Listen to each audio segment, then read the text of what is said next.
Hello guys, welcome to Locker Room Tamil, another episode of Boys Talk. So போன எபிசோட்லாம் நீங்கள் பார்க்கலாம், கண்டிப்பாக check out பண்ணுங்கள். எங்கள் சேனலில் ஒரு பிளேலிஸ்ட்டே இருக்கும் பாய்ஸ் டாக்னு சொல்லிட்டு. ஸோ அப்பார்ட் ஃப்ரம் ஸ்போர்ட்ஸ், நம்ம ஜென்ரல் டாபிக்ஸ், ஊரில் பார்க்குற சோஷியல் இஷ்யூஸ் எல்லாமே நம்ம பாய்ஸ் டாக்கில் வந்து கவர் பண்ணிகிட்ருக்கோம். அண்ட் இன்னைக்கு நம்ம பார்க்க போகிற எபிசோட் வந்து என்னன்னா, the struggle of an engineering graduate in a different country. So நம்ம வந்து போன எபிசோட்ஸ்லாம் வந்து இந்த மாஸ்டர்ஸ் எபிசோட்லாம் நீங்கள் பார்த்துருப்பீங்க. எவ்வளோ வந்து நம்ம இந்தியாவில் வேலை வாங்குறதே கஷ்டம் ஆக்சுவலாக இப்போ இருக்கிற சுச்சுவேஷனில். ஸோ இந்தியாவிலேருந்து அந்த கம்ஃபர்ட் ஜோன் விட்டு வெளியில் வந்து ஒரு புது கண்ட்ரியில் லைஃப்பை ஸ்டார்ட் பண்ணி, நம்ம அப்ஸ் அண்ட் டவுன்ஸ் நிறைய இருக்கும். ஸோ ஃபேமிலி ஃப்ரெண்ட்ஸ் எல்லாத்தையுமே விட்டுட்டு ஒரு ஸ்க்ராட்ச்லேருந்து லைஃப்பை ஸ்டார்ட் பண்ணி சக்ஸஸ்ஃபுல்லாக ஆகிறது வந்து ஒரு சாதாரண விஷயமே கிடையாது. ஸோ அது பண்ணுறவங்க எல்லாருக்குமே லைக் பிக் ரெஸ்பெக்ட். ஸோ அந்த மாதிரி ஒரு சக்ஸஸ்ஃபுல் பர்சன் தான் இப்போ நம்ம கூட இருக்காரு. ஸோ இஸ்மாயில் வந்து என்னோட காலேஜ் ஜூனியர். ஸோ எனக்கு ரொம்ப வருஷம் தெரியும். ஐ திங்க் ஒரு 5-6 இயர்ஸ் தெரியும்னு நினைக்கிறேன். எனக்கு நானே தெரியும்னு நினைக்கிறேன். 2017, ஸோ 7-8 இயர்ஸ் ஆல்மோஸ்ட் தெரியும். ஸோ நான் இஸ்மாயில் வந்து காலேஜில் வந்து ஐ மீன் லைக் நிறைய ஜூனியர் பசங்க இருந்தாலுமே இஸ்மாயில் வந்து always use to be very focused இண்டிவிஜுவலாக தான் நான் பார்த்துருக்கேன். எப்பயுமே வந்து ரொம்ப ரிசர்வ்டாக, சைலண்ட்டாக, ரொம்ப மரியாதையாக அப்படி தான் நான் பார்த்துருக்கேன். ஸோ இஸ்மாயிலோட ஜேர்னி வந்து நானுமே இன்னும் கேட்கல. ஸோ நம்ம இப்போ இந்த பாட்காஸ்ட் எபிசோடில் உங்கள் எல்லாரும் கூட சேர்ந்து நாமளும் கேட்போம் Ismail how he started his journey in Canada. And so அந்த டிரான்சிஷன் எப்படி இருந்துச்சு. ஐ திங்க் கோவிட் அப்புறம் தான் நீ கேனடா மூவ் ஆகல. ஆமாம், கரெக்டாக கோவிட் 2020. கரெக்ட். ஸோ அதனால் Ismail just take as through your journey. நீ சொல்லு, நீ எப்போ வந்து கனடா போகணும்னு நீ சூஸ் பண்ண, ஒய் கனடா, அப்புறம் அந்த டிரான்சிஷன் எப்படி இருந்துச்சு, அப்புறம் உன்னோட இனிஷியலாக நீ கனடா போய் உன் லைஃப்பை நீ ஆரம்பிக்கும் போது how was your experience? Hi boys. So first ஆக்சுவலாக யூஎஸ் தான் இருந்துச்சு எல்லாருக்கும் இருந்த மாதிரி எனக்கும். அதுக்கப்புறம் ஃபினான்ஸ் ஒரு ரீசன். அதுக்கப்புறம் எல்லாமே ரொம்ப எக்ஸ்பென்சிவாக யூஎஸ்லேயும் போயிட்டு இருந்துச்சு. அப்புறம் கரெக்டாக இந்த கோவிட் ஸ்டார்ட் ஆனோன்னா சரி பிளான் ட்ராப் பண்ணிடலாம். அப்போ தான் கரெக்டாக காலேஜ் ஃபைனல் இயர் வேறு. கரெக்டாக ஃபைனல் இயர் மார்ச் அப்போ எங்களுக்கு கோவிட் கரெக்டாக வந்துருச்சு. என்னால் எந்த என்ட்ரன்ஸ் எக்ஸாமும் பண்ண முடியல. நான் என்ட்ரன்ஸ் எக்ஸாம் புக் பண்ணியிருந்தேன் ஏப்ரலில், அதுவே அங்கேயே பிளாக்கு. சரி ஜிஆர்இ வேணான்னு சொல்லிட்டு ஜிஆர்இ ரீஃபண்ட் வாங்கிட்டு திருப்பியும் வெயிட் பண்ணி கோவிட் ஃபர்ஸ்ட் லாக்டவுன் முடிஞ்சதுக்கப்புறம் அப்போ தான் ஓப்பன் பண்ணுறாங்க ஐஎல்ஸ் எல்லாரும் வந்து ஸ்லாட்லாம். சரி சரி கனடா போயிடலாம். ஃபினான்ஸ் வைஸாகவும் கொஞ்சம் கம்மியாக இருக்குது. ப்ளஸ் இந்த போஸ்ட் கிராஜுவேட் டிப்ளமா ஏதாவது ஸ்பெஷலைஸ்டு கோர்ஸாக பண்ணலாம். லைக் மாஸ்டர்ஸ் வந்து மெக்கானிக்கலில் பண்ணுறதுக்கு அப்போ இன்ட்ரெஸ்ட் இல்லை சுத்தமாக. சரி ஏதாவது ஸ்பெஷலைஸ்டு கோர்ஸாக வந்து பண்ணலாம் அப்படின்னு சொல்லிட்டு கனடா வந்து சூஸ் பண்ணி ஐஎல்ஸ் எழுதி ஒரு காலேஜ்லாம் வெறியா போட்டு அப்ளைலாம் பண்ணிட்டேன். செகண்ட் லாக்டவுன்ட்டானுங்க. செகண்ட் லாக்டவுன் பண்ணானுங்க. இந்த இமிகிரேஷனை உடனே வந்து க்ளோஸ் பண்ணிட்டானுங்க. நான் கரெக்டாக நாள் அப்ளை பண்ணுறேன், நாளையிலேருந்து எல்லா ஆஃபீஸும் க்ளோஸ், இன்னும் ஒரு 3 மாதத்துக்குன்னு வருது. சரி ரைட்டு, நமக்கு ஏதோ பெருசாக வைக்க போகிறானுங்க அப்படின்னு நினச்சிட்டு இருந்தா ஒரு 4.5 மாதத்துக்கு அப்புறம் எந்த அப்டேட்டுமே இல்லாமல் ரிஜெக்ஷன். யூஎஸ்னா கூட பிரச்சனை இல்லை, நேரில் போய் இன்டர்வியூ முடிச்சுட்டு வந்துடலாம். இது ஃபுல்லாக ஆன்லைன் ப்ராசஸ். எல்லாமே டாக்குமெண்ட்டு நம்ம உட்காந்து எஸ்ஓபி எழுதணும். நம்ம எப்படி யூனிவர்சிட்டி அப்ளிகேஷனுக்கு ஃபர்ஸ்ட் எஸ்ஓபி எழுதுறோமோ அதே மாதிரி விசாக்கு அவன்கிட்ட பச்சையா போய் சொல்லணும், நான் திருப்பி இந்தியா வந்துருவேன், நான் படிச்சு முடிச்சுட்டு திருப்பி இந்தியா வந்துருவேன் அப்படின்றத அவனை நம்ப வைக்கணும். அதையும் நம்ப வச்சு பார்த்தா ரிஜெக்ஷன் அனுப்பிச்சிட்டானுங்க. என்னடா 2 லாக்டவுன் தாண்டி இருக்கேன், ரிஜெக்ஷன் அனுப்பிச்சிட்டீங்க 4.5 மாசத்துக்கு அப்புறம்னா. எனக்கு கிளாஸ் வந்து அடுத்த 2 டேஸ்ல வந்து சொல்றாங்க, இந்த டைம்லைனுக்கு அப்புறம் நம்ம ஸ்டார்ட் பண்ணிட்டோம்னா ரீஃபண்டே வாங்க முடியாது. கிட்டத்தட்ட லைக் அந்த ஃபர்ஸ்ட் செம்க்கு மட்டும் நான் ஒரு 7 lakhs பே பண்ணியிருந்தேன். அதுக்கு ரீஃபண்டே கிடையாதுன்ட்டானுங்க. ஒண்ணுமே பண்ண முடியல. எனக்கு லைக் டிசிஷன் எடுக்கவே, காலேஜ் முடிச்சிட்டோம், இந்தியாலையும் ஜாப் பண்ணல, இது ஒரு ரிஸ்க். ஆமா இந்தியாலையும் ஒர்க் பண்ணதில்லை, இங்க வந்ததுல தான் ஒர்க் பண்ண ஆரம்பிச்சது. ஸோ அந்த டைம் ரொம்ப குரூஷியலா இருந்துச்சு. என்ன பண்றேனே தெரியல. சரி பாத்துக்கலாம், ரீஃபண்ட் வாங்கிக்கலாம், அடுத்து திருப்பி அப்ளை பண்ணிக்கலாம். நான் உடனே ரீஃபண்ட் வாங்கிட்டேன், எதுக்கு ரிஸ்க் அப்படின்னு. அப்ப எல்லாருக்கும் ரிஜெக்ஷன் ஆல்மோஸ்ட் அரௌண்ட் ஒரு 60%க்கு தான் அப்ப விசாவே வந்துச்சு. மற்றவங்களுக்கு எல்லாம் அவுட் ஆஃப் நோ ரீசன் வந்து திருப்பியும் நீங்க வந்து இந்தியா போவீங்க நம்பிக்கை இல்லை, இவ்வளவுதான் ரீசன். எதுவுமே ஸ்பெசிஃபை எல்லாம் பண்ண மாட்டான். நேர்ல நமக்கு எதுவுமே அந்த மாதிரிலாம் கிடையாது. இமெயில் முடிஞ்சாங்க. அதுக்கப்புறம் திருப்பியும் நான் இன்னொரு காலேஜ் அப்ளை பண்ணலான்னு பார்த்தா அந்த டைம்ல ஆல்ரெடி 90% காலேஜ் க்ளோஸ்ட். எத்தனை லாக்குடா நான் அப்படின்னு சொல்லிட்டு திருப்பியும் ஒரு தடவை காலேஜ் அப்ளை பண்ணி அதுக்கு இன்னும் ஒரு 4 months ஆக்கி அந்த 10 மாசம்லாம் ப்ரோ நரக வேதனை ப்ரோ. யார்கிட்டயும் என்ன சொல்றதுனே தெரியாது. என்னடா இன்னும் கனடா போறேன் போறேன்னா இன்னும் இங்கதான் இருக்கியா அப்படின்பானுங்க. என்னத்த சொல்றேன்னா சரி வரேன் வரேன் வரேன்னு பொறுமையா இருந்து உங்களுக்கு நம்ம நல்லா இருக்கிறது சும்மா இருக்கிறதெல்லாம் பிடிக்கவே பிடிக்காது. அது எப்படி பிடிக்கும் அப்படி. அதுவும் 10 மாசம் ஆயிருச்சு எனக்கு இந்த விசா மட்டுமே. இன்னும் நான் ஸ்டெப் அப்பே பண்ணல. அதுக்கப்புறம் தான் போய் படிச்சுட்டு வேலை பார்க்கணும். இங்கேயே இவ்வளவு பெரிய ஒரு லாக் அப்படின்னு ஆனதுனால சரி கோவிட சொல்றதா எதை சொல்றேன்னு தெரியாம அதுக்கப்புறம் ஒரு வழியா விசா வந்துருச்சு. ஆன்லைன்ல நான் கோர்ஸ் ஸ்டார்ட் பண்ணிட்டேன். அப்பயும் எனக்கு வரல செகண்ட் கோர்ஸ். ஆனா அப்போ ஒரு நம்பிக்கை இருந்துச்சு, சரி இந்த தடவை விசா வந்துரும் அப்படின்னு ஆன்லைன்ல ஸ்டார்ட் பண்ணிட்டேன். எனக்கு ஃபர்ஸ்ட் செம்மே 4 மந்த்ஸ் தான். தேர்ட் மந்த் மிட்ல வந்துச்சு விசா. அதுக்கப்புறம் நான் உடனே டிக்கெட் போட்டு இங்க வந்தேன். இங்க லைக் தேங்க்ஃபுல்லி கனடால வந்து கொஞ்சம் ஃப்ரெண்ட்ஸ். அப்போ எனக்கு ஃபர்ஸ்ட் ப்ராசஸ் ஸ்டார்ட் பண்ணப்ப கொஞ்சம் நம்ம அப்படியே பீப்புள் கூட எல்லாம் கனெக்ட் பண்ணுவோம்ல. அந்த மாதிரி கனெக்ட் பண்ண கைஸ் வந்து எனக்கு அப்போ ஒரு 4 பிரதர்ஸ் மாதிரி இருந்தானுங்க. அவங்க கரெக்டா எல்லாமே கொஞ்சம் செட் பண்ணிட்டாங்க. நீ இதுக்கப்புறம் வந்தாலும் நாங்க உனக்கு இங்க அகாமடேஷன் பெரிய பிரச்சனை. நமக்கு யாரை ரீச் அவுட் பண்றது எதுவுமே தெரியாது. அவங்க அகாமடேஷன்ல நாங்களே இங்க வீடு இருக்கு, நீ வந்தனா உனக்கும் ஒரு ஷேரிங் இது பண்ணிக்கலாம், பிரச்சனை இல்லைன்ட்டாங்க. வந்தேன். அதே மாதிரி இன்னொரு விஷயம் இதுக்கப்புறம் நல்லா அமைஞ்சது. பார்ட் டைமும் என் ஃப்ரெண்டு வேலை பார்க்குற இடத்துல ஸ்டார்டிங்கே சொல்லிட்டான். லைக் ஒரு ஃபோர்த் ஃபிஃப்த் டே நான் ஸ்டார்ட் பண்ணிட்டேன் பார்ட் டைம் நான் வந்தோன்னே. அந்த நைஸ். மாதிரி லைக் ஒரு பார்ட் டைமும் ஒரு 15-20 ஹவர்ஸ்க்கு ஒரு நீட். இங்க வந்து கனடால வெளியே வந்து பார்ட் டைம் பார்க்கலாம். யூனிவர்சிட்டிக்குள்ள மட்டும் கிடையாது. இங்க அப்படி யூனிவர்சிட்டிக்குள்ள பார்க்கணும் அப்படின்னா அது எக்ஸ்ட்ரா. லைக் நீங்க 20 ஹவர்ஸ் மேண்டேட்டரியா வெளியே பார்க்கலாம். ஓகே. இஃப் அதை தாண்டி யூனிவர்சிட்டியில டீச்சிங் அசிஸ்டன்ட் அந்த மாதிரி ஏதாவது ஜாப் இருக்கு அப்படின்னா அது எக்ஸ்ட்ரா ஹவர்ஸ். அதுக்கு வந்து நீங்க எவ்வளவு வேணாலும் ஹவர்ஸ் பார்த்துக்கலாம். அந்த மாதிரி ஆப்பர்ச்சுனிட்டிஸ்லாம் இருந்துச்சு. ஃபர்ஸ்ட் அங்க வந்துட்டு கோர்ஸ் ஃபுல்லா ஆன்லைன்ட்டானுங்க. டே நான் வந்ததே ஒரு எக்ஸ்பீரியன்ஸுக்குடா அப்படின்னு சப்ளை செயின்லாம் போட்டு சரி டிஃப்ரெண்டா பண்ணலாம் அப்படின்னு நினைச்சிட்டு வந்தா எனக்கு ஃபுல் கோர்ஸே ஆன்லைன்ட்டானுங்க. சரி அதையும் படிப்போம் நாங்க வீட்ல சென்னையில இருந்து இருந்துட்டு. படிச்சிருக்காங்கடா. இதுக்கு நான் இந்தியால இருந்திருப்பேன். நான் எதுக்குடா நான் போட்டு இவ்வளவு வந்தேன்னு இருந்துச்சு. சரி அதையும் போட்டு படிச்சுட்டு அப்ப இன்னொரு டெஸ்ட் ஆயிட்டானுங்க. நான் எடுத்தது வந்து 1 year course. So okay. 2 year கம்ப்ளீட்டா நான் எடுக்கல. இங்க கனடால வந்து 1+1 காலேஜ்ல சூஸ் பண்ணலாம். இப்போ நான் ஃபர்ஸ்ட் சப்ளை செயின் ஒரு 8 மந்த்ஸ்க்கு படிச்சுட்டு அதுக்கப்புறம் இன்னொரு 8 மந்த்ஸ் நான் இன்னொரு கோர்ஸ் பண்ணேன். அதே மாதிரி நடுவில் அந்த பிரேக் அந்த 4 மந்த்ஸ் நம்ம எப்பவும் எடுக்கிற மாதிரி அகாடமிக் பிரேக் எடுத்துக்கலாம். ஓகே. அந்த மாதிரி ஃபர்ஸ்ட் வந்து டொரண்டோ எடுத்தோன்னே வந்ததே டொரண்டோ. கொஞ்சம் நல்ல ஒரு சர்விங் தான் அது. ஒரு நல்ல சர்வைவிங் எக்ஸ்பீரியன்ஸா இருந்துச்சு. இந்தியால ஒர்க் பண்ணல நம்ம. அங்க இருந்து ஃப்ரெஷ்ஷா கோவிட்ல ஃபுல்லா வீட்ல இருந்தாச்சு. நல்ல கம்ஃபர்ட் ஜோன் பார்த்துட்டு இங்க உடனே ஒரு கம்ப்ளீட்டா கொண்டாந்து விட்டோன்னா நான் வந்த டைம்ல இங்க 5 டிகிரியோ 2 டிகிரியோ என்னமோ. நல்ல விண்டு. இங்க வெண்டிலாம் லைக் 30-40 கிலோமீட்டர் per ஹவர்னு அடிச்சிச்சு. என்னால வெளியே கூட ஃபர்ஸ்ட் நாள்லாம் வர முடியல. ம். டொரண்டோ ஏர்போர்ட் கிட்ட அந்த அளவு இருந்துச்சு. சரி எல்லாமே இப்படிதானா. ஆனா மத்தபடி இந்த அகாமடேஷன் இந்த மாதிரி விஷயம் எனக்கு சார்ட் அவுட் ஆனதுனால ஒரு பெரிய ரிலீஃப். ஓகே ம். அதுக்கு நான் போய் அவனையும் பிடிச்சிட்டு எதையும் நம்பிட்டுலாம் இருக்க தேவையில்ல, எவன்கிட்ட ஏமாற தேவையில்லைன்னு அது ஒரு விஷயம் கான்ஃபிடென்ட்டா இருந்துச்சு. ம். அப்புறம் அப்படியே ஸ்மூத்தா ஸ்டார்ட் பண்ணிட்டு ஃபர்ஸ்ட் ப்ரோ. நான் டொரண்டோலாம் வந்து நான் வந்த புதுசுல அப்பதான் விசா ரிஜெக்ஷன் ஆகி நிறைய பேர் எவன் வருவான் வரமாட்டான்னு தெரியாத மாதிரி இருந்துச்சு. இவ்வளவு கஷ்டப்பட்டு இங்க வந்துட்டோமேன்னு பார்த்தா எங்க பார்த்தாலும் நம்ம ஆளு தான். டொரண்டோலாம் எங்க போனாலும் நம்ம ஆளுங்க தான். பஸ்ல ஏறினா நம்ம ஆளுங்க தான். வால்மார்ட் போயிட்டு ஒரு கெட்ட வார்த்தை கத்துனா ஒரு 2 பேர் திரும்பி பாக்குறான். டேய் என்னடா சொல்ற அப்படின்ற மாதிரி இருந்துச்சு ஃபர்ஸ்ட்லாம். அதுக்கப்புறம் ரொம்ப அதிகமா நான் இருந்த ஏரியாலாம் நம்ம எப்படி இந்தியால ஒரு 4 ஸ்டேட் பிரிச்சு வச்சிருக்கானுங்களோ டொரண்டோல அந்த மாதிரி. இந்த ஏரியாவா ஸ்ரீலங்கன்ஸ், அடுத்து இந்த ஏரியாவா தெலுங்கு பீப்புள், இங்க இங்க வந்து கொஞ்சம் சவுத் இந்தியன்ஸ் இருப்பானுங்க, இன்னொரு சைட் பார்த்தா ஃபுல்லி மலையாளிஸ் இருப்பானுங்க.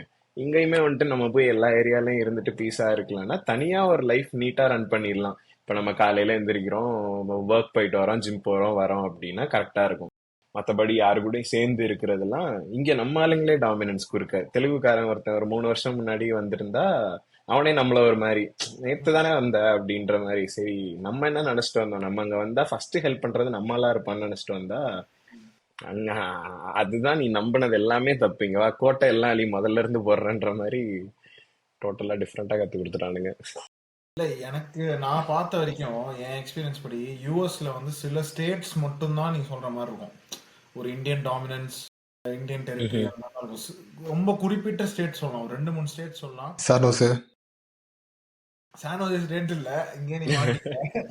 ஸோ நீ நியூ ஜெர்சி போனீங்கன்னா நியூ ஜெர்சியில் வந்து கொஞ்சம் இந்தியன் டாமினன்ஸ். கலிஃபோர்னியாவில் ஆப்வியஸ்லி இருக்கும், but not through out California. So அவன் சொன்ன மாதிரி சானோசே, சான் ஃப்ரான்சிஸ்கோன்னு இருக்கும். ஸோ பே ஏரியா இந்த சைடில் வந்து இந்தியன், ஐ மீன் அதுவும் இந்தியன் டாமினன்ஸ் எப்படி இருக்கும்னா நிறைய இந்தியன்ஸ் இருப்பாங்க, பட் நீ சொல்ற மாதிரி அந்த அந்த பார்டர் பிரிச்சு இது தெலுங்கு, இது மலையாளம், இது கன்னடா இப்படி இருக்க மாட்டாங்க. டேலஸ் சொல்லலாம். டேலஸ் வந்து கொஞ்சம் டெரிட்டோரியலா இருக்கும். டேலஸ் வந்து நான் டேலஸ்ல இருந்தப்போ அந்த மாதிரி இல்ல இருந்துச்சு. பட் ஒரு ம்ஹும். இருந்துச்சு. பட் ஓவர் தி இயர்ஸ் வந்து இப்ப டேலஸ் வந்து ஒரு மாதிரி பயங்கர டெரிட்டரி வச்சு. பார்த்தேன். எனக்கு அப்புறம் அந்த ஜூனியர்ஸ் எல்லாம் 10 பேர் ஒரே ஒரே இன்டேக்ல 10 பேர் டாலர்ஸ், அடுத்த இன்டேக் 15 பேர் டாலர்ஸ் அப்படின்னு கேங்கால வரானுங்க. டெக்ஸஸ் இப்ப அப்படிதான் இருக்கு. இன்னைக்கு நீ பாத்தியான்னு தெரியல. இப்போ தேவாரா ரிலீஸ்ல. ஸோ அதனால வந்து கார்ஸ் எல்லாம் இந்த லைனா டெஸ்லா அதான நிப்பாட்டி டெஸ்லா எல்லாம் இந்த லைனா நிப்பாட்டி NTRன்னு போட்டிருக்கானுங்க ரோட்ல. ஸோ பாலையா படத்துக்குலாம் வந்து ஊர்வலம் போவானுங்க டேலஸ்ல. ஸோ நான் இந்த மாதிரி சில குறிப்பிட்ட சிட்டிஸ் தான் நான் பார்த்துருக்கேன் எக்ஸ்பீரியன்ஸ் சரி. பட் கனடா வந்து ஆன்லைன்லயும் சரி மீம்ஸ்லயும் சரி, அதுவும் அங்க இருக்கிறவங்களும் சொல்ற ஒரு விஷயம் என்னன்னா, அந்த மாதிரி இந்தியன் டாமினன்ஸ் வந்து ஓவர் தி இயர்ஸ் இப்போ ரொம்ப ஜாஸ்தி ஆயிடுச்சு. ஐ திங்க் இப்போ ரீசெண்டா பார்டர்ஸ் கூட க்ளோஸ் பண்ணாங்கன்னு நினைக்கிறேன்ல. ஆமா, பார்டர்ஸ் நிறைய க்ளோஸ் பேர் இங்க. பண்ணாங்க. அப்புறம் இது லைக் இந்தியன்ஸ்லாம் ஹவுஸ் வீடு வாங்கக்கூடாதுன்னு சொல்லிட்டானுங்க. இந்தியன்ஸ் வீடு வாங்கக்கூடாது, கெனடியன்ஸ் வீடு வாங்கி அது போக லைக் அந்த வீட்டுக்கு வந்து யாருமே கெனடியன்ஸ் யாரும் வரல அப்படின்ற மாதிரி பட்சத்தில் மட்டும்தான் இந்தியன்ஸ் வீடு வாங்கலாம் அப்படின்ற மாதிரிலாம் சொல்லிட்டு இருந்தானுங்க. ஹவுசிங் கிரைசிஸ் நிறைய இருந்துச்சு.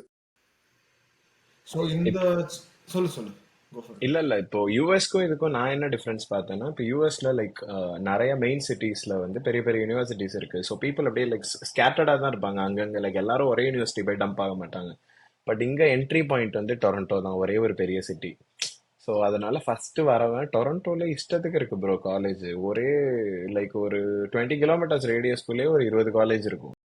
எங்க போவாங்க எல்லாரும்? அதுக்குள்ளதான் எங்கேயாவது ஃபிட் ஆகி ஆகணும். அந்த 1 hour டிராவல், ஹாஃப் டிராவல்னு எடுத்து அவன் எங்கேயாவது இருந்துப்பான். இது அந்த என்ன ஒரு சிட்டி தான் என்ட்ரன்ஸ்ன்றதுனால ரொம்ப கஷ்டம். இது என்ன பாண்டி மாதிரியா? அந்த ப்ரோ பாண்டி கூட வெக்கேஷனுக்கு தான் போறோம். இங்க வெக்கேஷனுக்கு இந்த ஊரை விட்டு வெளில தான் போறானுங்க. பிசிக்கலா பாத்தீங்கன்னா கனடா அவ்வளோ பெரிய கண்ட்ரி. ஆமா, லேண்ட் வைஸ் வந்து ரொம்ப பெருசு. ஜியாகிரபி பாத்தீங்கன்னா அவ்வளோ பெரிய country. But cities and population ரொம்ப கம்மி. ஆமா. ஸோ இப்போ நான் ஃபர்ஸ்ட் டொரண்டோல இருந்தேன் ஒரு 6 months. அங்க ஃபர்ஸ்ட் இயர் கோர்ஸ் முடிச்சுட்டு இப்போ நான் இருக்கிற ஊர் வந்து தண்டர்பேன்னு. இப்போ நான் இருக்க சேம் ப்ராவின்ஸ் தான், லைக் டொரண்டோ வந்து அன்டாரியோ ப்ராவின்ஸ். இப்போ நான் இருக்க தண்டர்பேயும் அன்டாரியோ ப்ராவின்ஸ், ஆனால் 1500 kilometers அவே.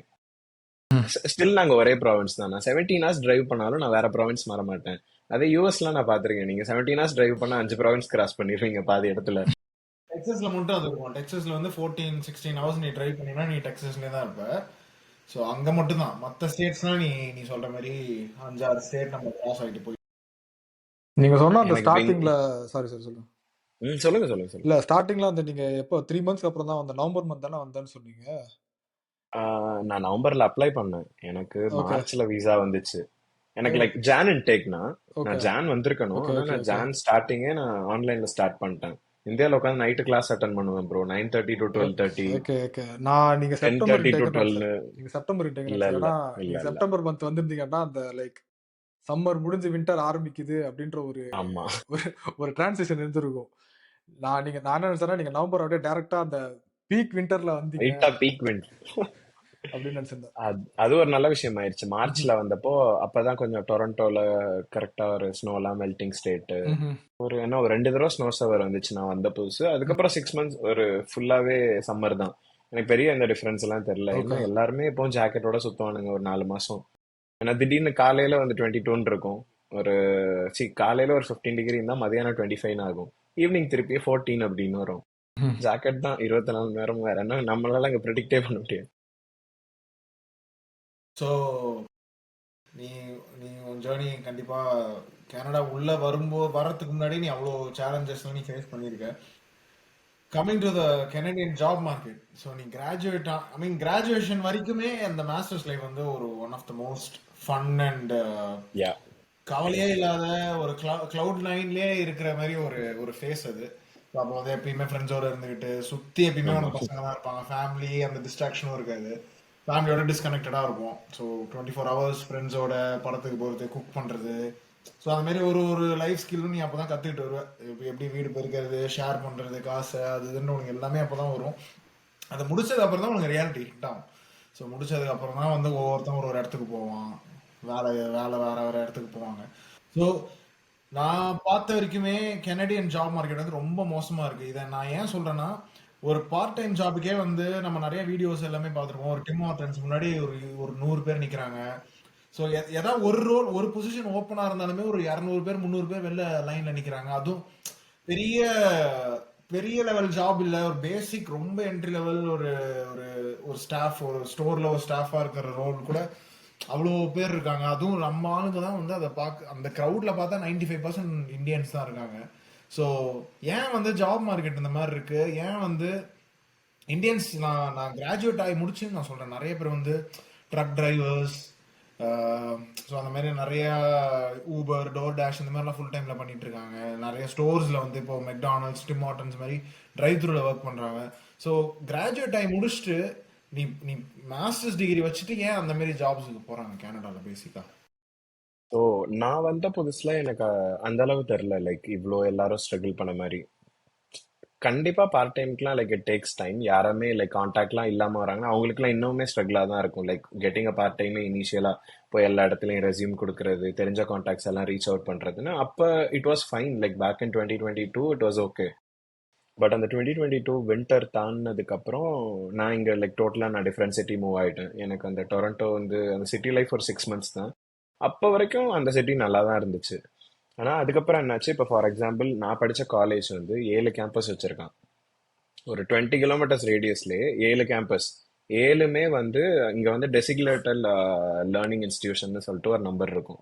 அது இருந்தா மட்டும்தான் நம்மளால இங்க வரவே முடியும் ப்ரோ. லைக் அதுக்கு மட்டும்தான் விசாலாம் கிடைக்கும். மத்த லைக் எல்லா காலேஜுக்குலாம் இங்க வந்து விசா கிடைக்கும். ஸோ இப்போ என் காலேஜ் என்ன பண்ணோம், இனிஷியலாக அவனுக்கு 4 இருந்திருக்கு. ஆள் அதிகமாக வர வர 5, 6, 7ன்னு ஒரே கேம்பஸ்ல இன்னொரு கேம்பஸ் பேர் கொண்டு வந்து வெறும் இன்டர்நேஷனல் ஸ்டூடெண்ட்ஸுக்குலாம் ஒரு கேம்பஸ் ஓப்பன் பண்றானுங்க. ஏன்னா அட்மிஷன்ஸ் வருது. $16,000-17,000 ஒரு 1 இயருக்கு. நான் இனிஷியலா வந்தப்ப நான் ஃபர்ஸ்ட் கட்டி ரீஃபண்ட் வாங்கினேன்னு சொன்னேன். அதுக்கும் நான் செகண்ட் கோர்ஸ் கட்டும் போதும் சேம் கோர்ஸ், ஆனால் $1,000 அதிகம். ஒரு 6 மந்த்ஸ் கேப்பு. நான் வந்துட்டு செகண்ட் கோர்ஸ் அப்ளை பண்ண போனேன், அதுல இருந்து இன்னும் $1,000 அதிகம். இதெல்லாம் ஏன் ஏத்துனானுங்கன்னே தெரியல. 7 கேம்பஸ் வச்சிருக்கான், 7லயும் அட்மிஷன் கிடைக்கலன்னுலாம் எனக்கு நிறைய பேர் சொன்னாங்க. அந்த அது அது வந்து ஒரு நார்மல் காலேஜ், லைக் டொரண்டோல நல்ல காலேஜ். இப்படி ஓபன் பண்ண இப்போ இந்த ஊர்ல ஒரு காலேஜ் ஒரு நல்ல பேர் வாங்கி ஓரளவு மூவ் ஆயிட்டு இருக்கு அப்படின்னா அவன் அப்படியே இன்னொரு ஊர்ல இன்னொரு கேம்பஸ் போடுறான். அங்கேயும் ஒரு 10 கோர்ஸ் ஓபன் பண்ணி விடுறது. ஸோ வரவனுக்குலாம் அது ஒரு என்ட்ரி டிக்கெட் மாதிரி இருக்கு. அந்த மாதிரி கோர்ஸ் ஆளுங்க வந்து நிறைய வர ஆரம்பிச்சிட்டாங்க அந்த 1 இயர்ல. ஸோ நான் இந்த ஊருக்கு வந்தப்போ இந்த ஊர்லாம் ரொம்ப கம்ஃபர்ட் ஜோன் ப்ரோ. லிட்டரலா இங்க என் ஃப்ரெண்ட்ஸ் இப்போ என் ரூம்ல பாண்டிச்சேரி பாய்ஸ் இருக்கானுங்க. இது பாண்டிச்சேரின்னு தான் சொல்லுவாங்களே. டோட்டல் ரேடியஸ் 20-30 கிலோமீட்டர்ஸ் தான் நான் இருக்கிற ஊரு. பக்கத்துல இருக்க நியரஸ்ட் சிட்டி 700 கிலோமீட்டர்ஸ் அவே. ஸோ டோட்டலா ரிமோட். இங்கெல்லாம் வந்து இங்கதான் மெயினா நான் வந்து படிச்சு முடிச்சு ஜாப் மார்க்கெட்டோட ரியாலிட்டி பார்த்தேன். டெய்லி ஒரு 20 job 30 job, like different way. இண்டீட்ல ஆரம்பிச்சு லிங்க்டின்ல அவனுக்கு அது இது பண்ணிட்டு இமெயில்லாம் ஒரு 20-30 இமெயில் மாசத்துக்கு அனுப்புனேன்னா இன்ன வரைக்கும் எனக்கு ஒண்ணு கூட ரிப்ளை வரல ப்ரோ. அவ்வளோ வஸ்டா இருந்துச்சு. நான் ஃபுல் டைம் தேட உள்ள வந்தோன்னே ஒரு இன்டர்வியூ வந்தா அதை பர்ஃபெக்டா யூட்டிலைஸ் பண்ணணும். இதுதான் இங்க எல்லாருக்கும் இப்போ ரியாலிட்டின்ற மாதிரி. அந்த ஒரு இன்டர்வியூ வருமா, அப்படி வந்து மிஸ் பண்ணிட்டா பக்கத்துல இருக்கவனே கேட்பான் என்னடா விட்டுட்ட அப்படின்ற மாதிரி. ஏன்னா அதுவே இங்க பாதி பேர் கிடைக்கலன்ற அளவுக்கு லாஸ்ட் இயர் எண்ட்ல ரொம்ப வர்ஸ் ஆயிருச்சு. லைக் யாருக்குமே அந்த ஒரு ஸ்போர்ட்டிவா எடுத்துக்கிறதுக்கான மைண்ட் செட்டே இங்க வந்து செட்டே ஆகல. லைக் அந்த ஒரு இன்டர்வியூ வர்றதுக்கு தான் எல்லாருமே லைக் ஃபர்ஸ்ட் ரவுண்ட் வந்தாலே அவன் ஹாப்பி ஆயிடுவான். ஆனா அதுவே வரல. அந்த அளவுக்கு ஒஸ்டா இருந்துச்சு. எனக்கெல்லாம் ஜாப் இந்தியால தேடல, நம்மள பிளேஸ்மெண்ட்ல காலேஜ் உட்கார சொன்னானுங்க ஃபைனல் இயர். நான்லாம் அப்ராட் அப்படின்ட்டு அங்க பிளேஸ்மெண்ட்டும் உட்காரல. அங்கேயும் எதுவும் தெரியல. கூப்பிட்டானுங்க, என்னெல்லாம் கூப்பிடவே இல்லை, அரியர் இருக்கு போடான்ட்டானுங்க. அரியர். ஆமா எலிஜிபிளே ப்ரோ, அதுக்கும் காசு கேட்பானுங்களே நமக்கு தான். 50,000 கட்டு 40,000 கட்டுன்னு. இங்க வந்துட்டு எனக்கெல்லாம் யாருமே சொல்ல லைக் எப்படி என்னன்னு. அப்படியே நம்ம ரீச் அவுட் பண்ணிட்டு லைக் ரெசியூம்ல போடுறதுக்குலாம் ஒண்ணுமே இல்லை ப்ரோ. நம்ம காலேஜ்ல படிச்சுட்டு என்ன போடுறது ரெசியூம்ல. அப்படி இப்படின்னு இன்டர்ன்ஷிப் அது இதெல்லாம் போட்டு நானும் அப்ளை பண்ணேன். இனிஷியலா எனக்கு இன்டர்வியூஸ்லாம் வந்துச்சு. ஃபர்ஸ்ட் ஒரு 2 இன்டர்வியூஸ் வந்துச்சு. ஆனா அதை கன்வெர்ட் பண்ண முடியல. அதுக்கப்புறம் அதான் நான் லைஃப்ல அட்டன் பண்ற ஃபர்ஸ்ட் இன்டர்வியூஸே. அதுக்கே பயங்கரமா ப்ரிப்பேர் பண்ணி அதுக்கப்புறம் தான் எனக்கு தெரிஞ்சு. அது எனக்கு இனிஷியலா ஒரு 10-20 டேஸ்ல வந்துருச்சு. அதுக்கப்புறம் தான் எனக்கு தெரிஞ்சு ஓகே ரியாலிட்டி ரொம்ப வேர்ஸா இருக்கு. அந்த 2023 செப்டம்பர் எனக்கு நல்ல ஞாபகம் இருக்கு. நிறைய பேர் வந்து நம்ம ஊர்ல இருந்தெல்லாம் வந்தாங்க இங்க டிஃப்ரெண்ட் சிட்டிஸ்க்கு. அப்போ வந்து பீப்புளுக்கு கொஞ்சம் ரியாலிட்டி தெரிஞ்சிருச்சு. டொரண்டோல நிறைய டம்ப் ஆகுறாங்க. லைக் பிராம்டன்லாம் நீங்க பாத்திருப்பீங்கல்ல மீம்ஸ் ரீல்ஸ் எல்லாம். பிராம்டன்லாம் ஃபுல்லா பஞ்சாபி டாமினன்ஸ். அந்த பிராம்டன் பத்தி அப்புறம் வரேன் ப்ரோ. அது அது ஒரு தனி ஸ்டோரியே இருக்கு. அது லிட்டரலா நம்ம ஒரு இந்தியால என்ன நம்ம வந்து பண்ண முடியுமோ அது எல்லாமே பிராம்டன்ல பண்ண முடியும். லைக் என்னென்ன வேஸ் வந்து இல்லீகல் இருக்கோ எல்லாத்துக்கும் ஒரு ஆள் இருக்கான். அந்த மாதிரி டெவலப் பண்ணிட்டு இருக்கானுங்க. ஸோ எது உண்மை எது பொய்னே இங்க பாதி பேருக்கு தெரியலன்னு. நான் இந்த ஊர் வந்ததுக்கு அப்புறம் என்ன பார்த்தேன், இது ரொம்ப ஒரு செக்யூர்டான ஊர். லைக் அவ்வளவு சீக்கிரம்லாம் நீங்க ஊரை விட்டு திடீர்னு வெளில எல்லாம் போயிட முடியாது. அதுக்கே நீங்க பெருசா பிளான் பண்ணி போனா மட்டும்தான். அது அது maybe like yearly once or twice தான். மற்றபடி இந்த ஊர் தானே. நான் இங்க அவ்வளவு பேரை பார்த்திருக்கேன். 3 இயர்ஸா இருப்பான். 4 வார்த்தை, வெறும் 4 வார்த்தை இங்கிலீஷ்ல ஃப்ளோவா வராது. ஐஎல்ஸே ஃபேக்குன்றானுங்க ப்ரோ. என்னால அதெல்லாம் ஃபர்ஸ்ட் நான் என்னோட கஷ்டம் நீங்க இப்ப கேட்டீங்கல்ல, ஒரு 10 மாசம் நான் விசாக்கு உட்காந்துருந்தேன். அதுவும் ஆன்லைன்ல. நேர்ல இன்டர்வியூல போய் ரிஜெக்ட் பண்ணியிருந்தா கூட எனக்கு சில் தான். நானும் லைக் சில்லா எடுத்துட்டு போயிருப்பேன். அதுக்கே இங்கெல்லாம் வந்து பார்த்தா ஐஎல்ஸ் ஃபேக்குன்றானுங்க. எப்படி காலேஜ் வந்து படிக்கிறானுங்கன்னே தெரியல. இவனுங்களும் இந்த ஜாப் மார்க்கெட்ல கம்பீட் பண்றானுங்க. மோஸ்டா ஃபேக் இங்க bro resume, part time fake வந்து. ரெஸ்யூமே, ஃபேக் ஸ்கோர்ஸ் எல்லாத்தையும் வச்சிருப்பானுங்க, ஃபேக் எக்ஸ்பீரியன்ஸ். ஆமா, பார்ட் டைமே வந்து டிஃபிகல்ட் ஆனது அந்த லாஸ்ட் இயர் செப்டம்பர்ல நிறைய நிறைய வந்தாங்கன்னு நினைக்கிறேன். லைக் ஏகப்பட்ட யூனிவர்சிட்டிஸ், ஏகப்பட்ட காலேஜஸ்க்கு அந்த 1 இயர் கோர்ஸா இருந்தாலும் fine, we have to just go in to Canada. Like எல்லாருக்கும் அந்த மாதிரி தான் இனிஷியலா இருந்திருக்கும். ஸோ ப்ராப்பரா வழி கிடைக்காதவங்களும் அந்த மாதிரி 1 இயர் கோர்ஸ் போட்டுடலாம். அட்மிஷன் கிடைக்கலையா, சரி இங்க போட்டு நெக்ஸ்ட் இயர் கோர்ஸ் ஏதாவது நல்ல கோர்ஸா படிச்சுக்கலாம் அப்படின்ற மாதிரிலாம் போட்டு வந்துடுறானுங்க. பார்ட் டைம் வந்து இந்த ஜாப் மார்க்கெட் இவ்வளவு வேர்ஸா இருந்தோன்னு பார்ட் டைம்ல இருக்கிறவன் அதுல இருந்துகிட்டே தான் ஜாப் அப்ளை பண்ணுவான். ஏன்னா அவனுக்கு மணி வேணும். லைக் ரெண்ட் பே பண்ணணும், நம்ம ஃபுட்டு பார்க்கணும், நம்மளோட டெய்லி எக்ஸ்பென்ஸ் பார்க்கணுன்றதுனால அதுலயும் லைக் பாதி பேருக்கு வீட்டுக்கு அனுப்பணும், லோன்லாம் இருக்கும், அதெல்லாம் வேற பே பண்ணணும்னு இருக்கும். ஸோ யாருக்கும் அந்த ஒரு பேக் ஆஃப் த மைண்ட்ல இந்த தாட் இருந்துகிட்டே இருக்கிறதுனால பார்ட் டைம் விட்டு $0 இன்கம் இருக்கிறப்போ சர்வை பண்றதெல்லாம் வாய்ப்பே கிடையாது இங்க. அதுவும் லைக் ரெண்ட் ரொம்ப எக்ஸ்பென்சிவா இருந்துச்சு. நான் இனிஷியலா என்னோட ஷேரிங் ஒரு 360 400 கட்.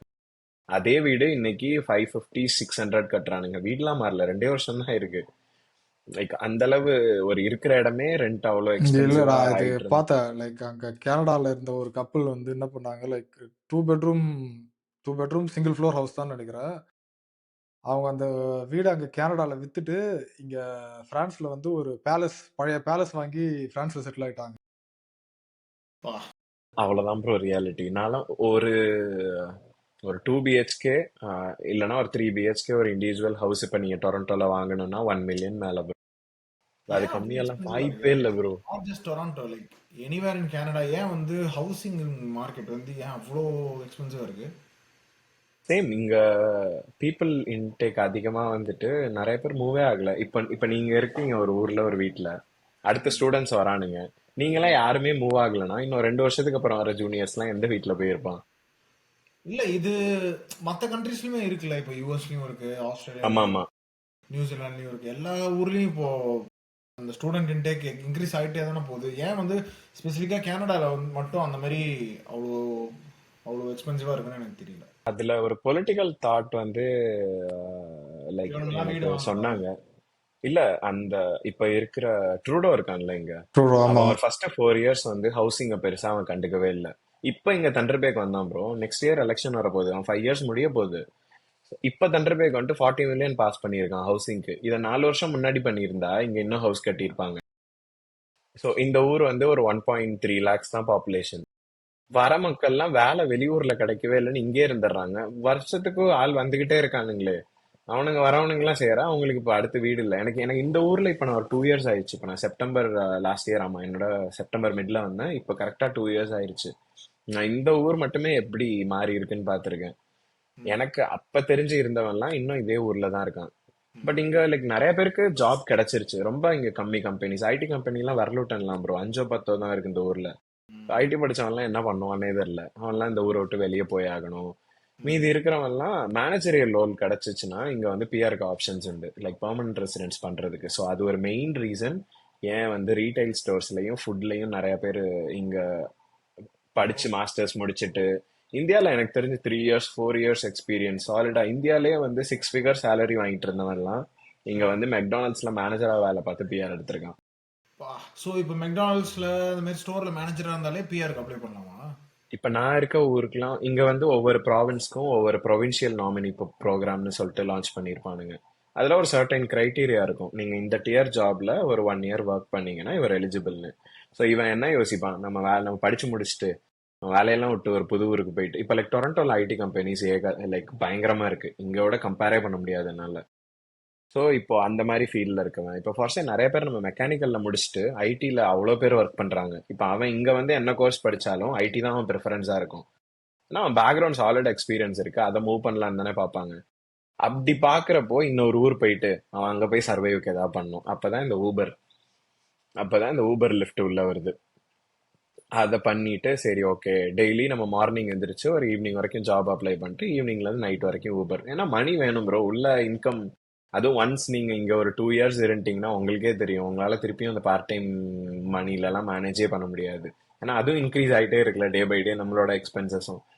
அப்படி இருக்கிறதுனால இன்னொரு ஊர் போய் அவன் என்ன பண்றது அப்படின்னா ஊபர் வந்து இங்கெல்லாம் நைஸ் மணி தான். ஊபர் ரைடு ஓட்டுறது, ஸ்மால் சிட்டிஸ்ல ஃபுட் டெலிவரிஸ், இதெல்லாம் ஓகே. வந்து நைஸ் மணின்றதுனால அதை சைட் பை சைட் பார்த்துட்டு ஜாப் அப்ளை பண்றது. இல்லைன்னா இருக்கிற பார்ட் டைம்ல ஃபுல் டைம் கிடைக்குதா, அவனுக்கு மூச்சு விட கூட டைம் இருக்காது.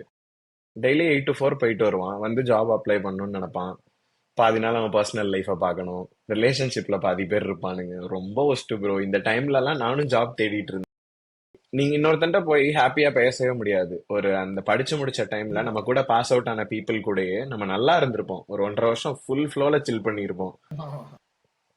அது இப்படி இருந்துட்டு அடுத்து போய் அவன் கூட நம்ம சில்லா உட்காந்து ஒரு நாள் நைட் ஸ்பெண்ட் பண்ணா ஒரு நாள் ஃபைன், 2வது நாள் நமக்கே கில்ட்டா இருக்கும். கையில வேலையும் இல்ல, நம்ம வேலை வேற தேடணும், படிச்சு முடிச்சிருக்கோம், இவ்வளவு செலவு பண்ணியிருக்கோம்னு எல்லாம் ஒரு கட்டத்துல அந்த ஸ்டேட்ல நான் பார்க்க ஆரம்பிச்சிட்டேன். எனக்கெல்லாம் எப்படி ப்ராசஸ் பண்றதுனே தெரியல. அது மாஸ்டர்ஸ் படிக்கிறதுல வந்து பார்ட் ஆஃப் த எக்ஸ்பீரியன்ஸ் தான். ஏன்னா ஃபர்ஸ்ட் அந்த 2 வருஷமோ இல்லை 1 வருஷமோ கோர்ஸ் நல்லா போற வரைக்கும் எல்லா செமஸ்டரும் நல்லா பேசுவானுங்க, நல்லா கூடயே இருப்பானுங்க, எல்லாம் பண்ணுவாங்க. பட் அந்த லாஸ்ட் செமஸ்டர் வந்தோடனே பாதி பேருக்கு பயங்கர இன்செக்யூரிட்டி வந்துடும். ஸோ நானுமே அது நிறைய எக்ஸ்பீரியன்ஸ் பண்ணிருக்கேன். கூடயே இருப்பானுங்க, ரூம்மேட்ஸ், ஃப்ரெண்ட்ஸு எல்லாருமே க்ளோஸாக இருப்பானுங்க. பட் அந்த லாஸ்ட் செமஸ்டர் வந்து ரொம்ப இன்செக்யூராக இருப்பானுங்க. ஐயோ இவனுக்கு வேலை வருதோ, இவனுக்கு இன்டர்வியூ வருதோ, இவனுக்கு என்ன அவனுக்கு என்னன்னு அந்த கம்பேரிசன் பயங்கரமா இருக்கும். வெளியில சொல்ல மாட்டானுங்க என்ன நடக்குதுன்ட்டு. ஆமா. அது வரைக்கும் எல்லாத்தையும் டே டு டே லைஃப்ல என்ன நடக்குதோ எல்லாத்தையும் சொல்லிட்டு இருப்பான். பட் ஒன்ஸ் அந்த ஜாப் மார்க்கெட்ல அந்த ஜாப் சர்ச் ஃபேஸ் வந்தோடனே எங்க வேலை தேடுறேன், எங்க இன்டர்வியூ பண்றேன் எதுவுமே சொல்ல மாட்டாங்க. அப்படியே ஒரு மாதிரி டிஸ்கனெக்டடா இருப்பானா. அப்புறம் வேலை கிடைச்சோடனே மச்சான் வேலை கிடைச்சிச்சு அப்படின்னு. ஸோ அதை வச்சு நான் அது என்ன பண்ண போடா. அது எனக்கு அதுல எனக்கு பாயிண்ட் எனக்கு புரியல. எனக்கு இன்னொரு டவுட், லைக் இது ஜாப் வந்து எப்படி சொல்றது, லைக் கெனடியன் நேஷனல்ஸுக்குமே இப்படிதான் இருக்குதா, இல்ல லைக் இன்டர்நேஷனல் ஸ்டூடெண்ட்ஸுக்கு வந்து ரொம்ப லைக் வேகன்சி இல்லாம பண்றாங்களா, இல்ல ஜாப் கிடைக்க மாட்டுதா, இல்ல எல்லாருக்குமே ஒரே சுச்சுவேஷன்ல தான் இருக்காங்களா, இன்டர்நேஷனலும் சரி உள்ளூர் ஆளுங்களும் சரி ஒரு மாதிரி ஜாப் இல்லாம தான் இருக்காங்க? நான் ஃபர்ஸ்ட் ஜாப் தேட ஆரம்பிச்சு ஒரு 1 year ஆயிடுச்சு ப்ரோ இப்பல இருந்து. ம்ஹும். அந்த டைம் போய் பார்த்தோம் அப்படின்னா போஸ்டிங்கே ரொம்ப கம்மி ப்ரோ. ம்ஹும். லைக் இப்ப லைக் என் கிளாஸ்ல 30 பேர் படிச்சு முடிச்சுட்டு வெளில வரான் இதே இன்டேக்ல. ஓப்பனிங்கே 15 தான் இருக்கு அப்படின்னா எங்க கம்பீட் பண்ணுவோம்? இது கிட்டத்தட்ட அதுவும் நம்ம ஊர் கணக்கு தான் வருது. லைக் ஆமா, இன்டேக் ஆல்மோஸ்ட் நம்ம அதிகமா ஊர் கணக்கு தான். இன்டேக் அதிகமா இருக்குன்னு சொல்லிட்டு இன்ஜினியரிங் காலேஜா கட்டி முடிச்சுட்டு வேலை ஆப்பர்ச்சுனிட்டி கம்மியா இருக்க மாதிரி தான் இருக்குது. ஆல்மோஸ்ட் அந்த கதை ஆமா, தான் இது. அவ்வளவுதான். இப்ப அதனால என்ன பண்ணிட்டானுங்க, இப்ப இதெல்லாம் ரொம்ப தெரிஞ்சவனு இந்த பாதி காலேஜ்ல ஒரு சில ஜெனரலைஸ்டு கோர்ஸ் இருக்கும். லைக் இந்த international business management, human resource management, ம்ஹும். இந்த மாதிரி ஒரு என்ட்ரி லெவல் கோர்ஸ். லைக் அது இப்போ உங்களுக்கு நான் சொல்லும் போதே தெரியுதுல்ல, லைக் ம்ஹும். முக்காவாசி பேர்னால அதுக்கு அட்மிஷன் வாங்க முடியும். மெக்கானிக்கல் படிச்சிருக்கணும்னு கிடையாது, ஐடி படிச்சிருக்கணும்னு கிடையாது. அந்த மாதிரி கோர்ஸ்லாம் இப்போ எடுக்கிறானுங்க, பாதி காலேஜ்ல எடுக்க சொல்லிட்டானுங்க. ஏன்னா ம்ஹும். அதை போட்டு தான் நிறைய பேர் உள்ள என்ட்ரின்னு வரானுங்க. ம்ஹும். ஸ்பெஷலைஸ்டா இருக்கணும். அப்படி இல்லாத கோர்ஸ் எல்லாம் லைக் ஒரு ஒரு சர்டன் கிரைட்டீரியால மட்டும்தான் அக்செப்டன்ஸ் இருக்கணும் அப்படின்னு இருந்துச்சுன்னா அது ம். மட்டும்தான் இப்போ கோர்ஸ் இருக்கலாம். மற்றபடி எல்லா கோர்ஸையும் இப்போ ரிமூவ் பண்ணும். ஸோ எனக்கு நான்லாம் ஒரு காலேஜ் பார்த்தேன், 32 கோர்ஸ் வச்சிருந்திருக்கான் ப்ரோ. நீங்களாம் என்னென்னு பார்த்தா தலையெல்லாம் வெடிச்சிரும். இதுக்கெல்லாம் ஒரு கோர்ஸ் ஆடன்ற மாதிரி இருக்கு. அவனுக்கு இப்ப தூக்கி 17 கோர்ஸ் ஆயிருக்கு. அப்ப அவன் எவ்வளவு கோர்ஸ் சும்மா வச்சிருந்திருப்பான்? இல்ல நிறைய வந்து இந்த மாஸ்டர்ஸ் ப்ரோக்ராமே நிறைய கண்ட்ரிஸ், யூகே எஸ்பெஷலா யூகே கனடா வந்து ஒரு பெரிய கேம்பிள் தான். ஏன்னா இவனுங்க வச்சிருக்க ஆமா, கோர்சஸ் அதை நீ சொன்ன மாதிரி இன்டர்நேஷனல் பிசினஸ், ஸ்போர்ட்ஸ் மார்க்கெட்டிங், அது மாதிரி ரொம்ப ரொம்ப ஸ்பெசிஃபிக்கா இருக்கும். ஸ்போர்ட்ஸ் மேனேஜ்மெண்ட் இப்படிலாம் இருக்கும். ஸோ அந்த மாதிரி கோர்ஸ் வந்து அது ஒரு 80-20% தான் உனக்கு சான்ஸ் இருக்கு. ஸோ அது ஒரு பெரிய கேம்பிள் தான். நீ வந்து அந்த மாஸ்டர்ஸ் ப்ரோக்ராம்க்கு ஒரு 50 லட்ச ரூபா செலவு பண்றேன்னு வச்சுக்கோ, அது வந்து நீ ஒரு பேசிக்கா ஒரு கேம்பிள் மாதிரி தான். நீ அந்த கேம்பிள் மணியை போட்டு உனக்கு அது சக்சீட் ஆகுமா ஆகாதா, நீ அதை ரிட்டர்ன் எடுப்பியா, உனக்கு வேலை கிடைக்குமான்னு உனக்கு தெரியாது. ஸ்போர்ட்ஸ் மேனேஜ்மெண்ட் இல்லாட்டி நீ சொன்ன மாதிரி இந்த இன்டர்நேஷனல் பிசினஸ் நீ போனீங்கன்னா இப்போ எனக்கு எக்ஸ்பீரியன்ஸே இல்லை இந்தியாவில் வந்து நான் வேலையும் பார்த்ததில்ல ஒன்றும் பண்ணல. நான் காலேஜ் முடிச்சுட்டு நான் ஃப்ரெஷ்ஷாக போயிட்டு பிஸ்னஸ் மேனேஜ்மெண்ட் நான் கோர்ஸ் ஒன்று படித்தேன்னா business related management related roles தான் என்னால் அப்ளை பண்ண முடியும், ஏன்னா அதுதான் ஆமா நான் படிச்சிருக்கேன். ஸோ ஒரு மேனேஜ்மெண்ட் ரோலில் போகணும்னா கண்டிப்பாக கம்பெனி எக்ஸ்பீரியன்ஸ் எதிர்பார்ப்பான். 5 வருஷம் 10 வருஷம் நீ வேலை பார்த்துருக்கியா, நீ மேனேஜராக இருந்திருக்கியா, நீ டீம்ஸ்லாம் லீட் பண்ணியிருக்கியா, அந்த மாதிரி உனக்கு எக்ஸ்பீரியன்ஸ் தான் பார்ப்பான்.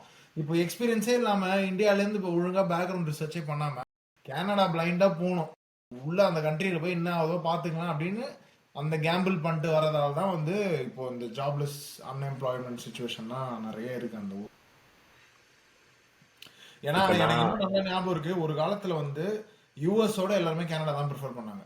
யூஎஸ் ஆமா கூட ப்ரோ, எனக்கு தெரிஞ்சு நான்லாம் அப்படி கேள்விப்பட்டதான் ப்ரோ. சரி நம்ம யூஎஸ் போனாலும் பரவாயில்ல, கனடா நைஸ்ன்னு எடுத்தேன். எடுத்த நாள்ல இருந்தே அடி, ஜாப் மார்க்கெட் டவுனு, கோவிடு. எனக்கு தெரிஞ்சு அது அந்த ட்ரம்ப் டைம்னு நினைக்கிறேன். ட்ரம்ப் வந்து ஃபர்ஸ்ட் அட்மினிஸ்ட்ரேஷன் வந்தப்போ வந்து எல்லாருமே வந்து கனடா தான் better, US waste. So Canada தான் எல்லாருமே ப்ரிஃபர் பண்ணாங்க. இங்கேருந்துமே நிறைய பேர் கனடா மூவ் ஆனாங்க யூஎஸ்லேருந்தே வந்து. ஏன்னா யூஎஸோட இமிகிரேஷன் பாலிசிஸ்லாம் வந்து இப்போ இருக்கிற நிலைமைப்படி உனக்கு கிரீன் கார்டு வரணும்னா 130 வருஷம் ஆகுமா இந்தியன்ஸ்க்கு. ஸோ இப்போ நீ அப்ளை பண்ணினா உனக்கு 130 வருஷம், அதுக்கப்புறம் உனக்கு வருமானம் தெரியாது.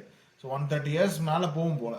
ஸோ அந்த மாதிரி இருக்கிறதால இமிகிரேஷன் பாலிசி இங்கே ரொம்ப மோசமாக இருக்குது. அதனால எல்லாருமே கனடா தான் மைக்ரேட் ஆனாங்க. யூஎஸ்ல நல்ல வேலையில் இருந்தவங்க எல்லாருமே ஜாப்லாம் வந்து அங்கே ஸ்விட்ச் பண்ணிட்டு தான் போனாங்க.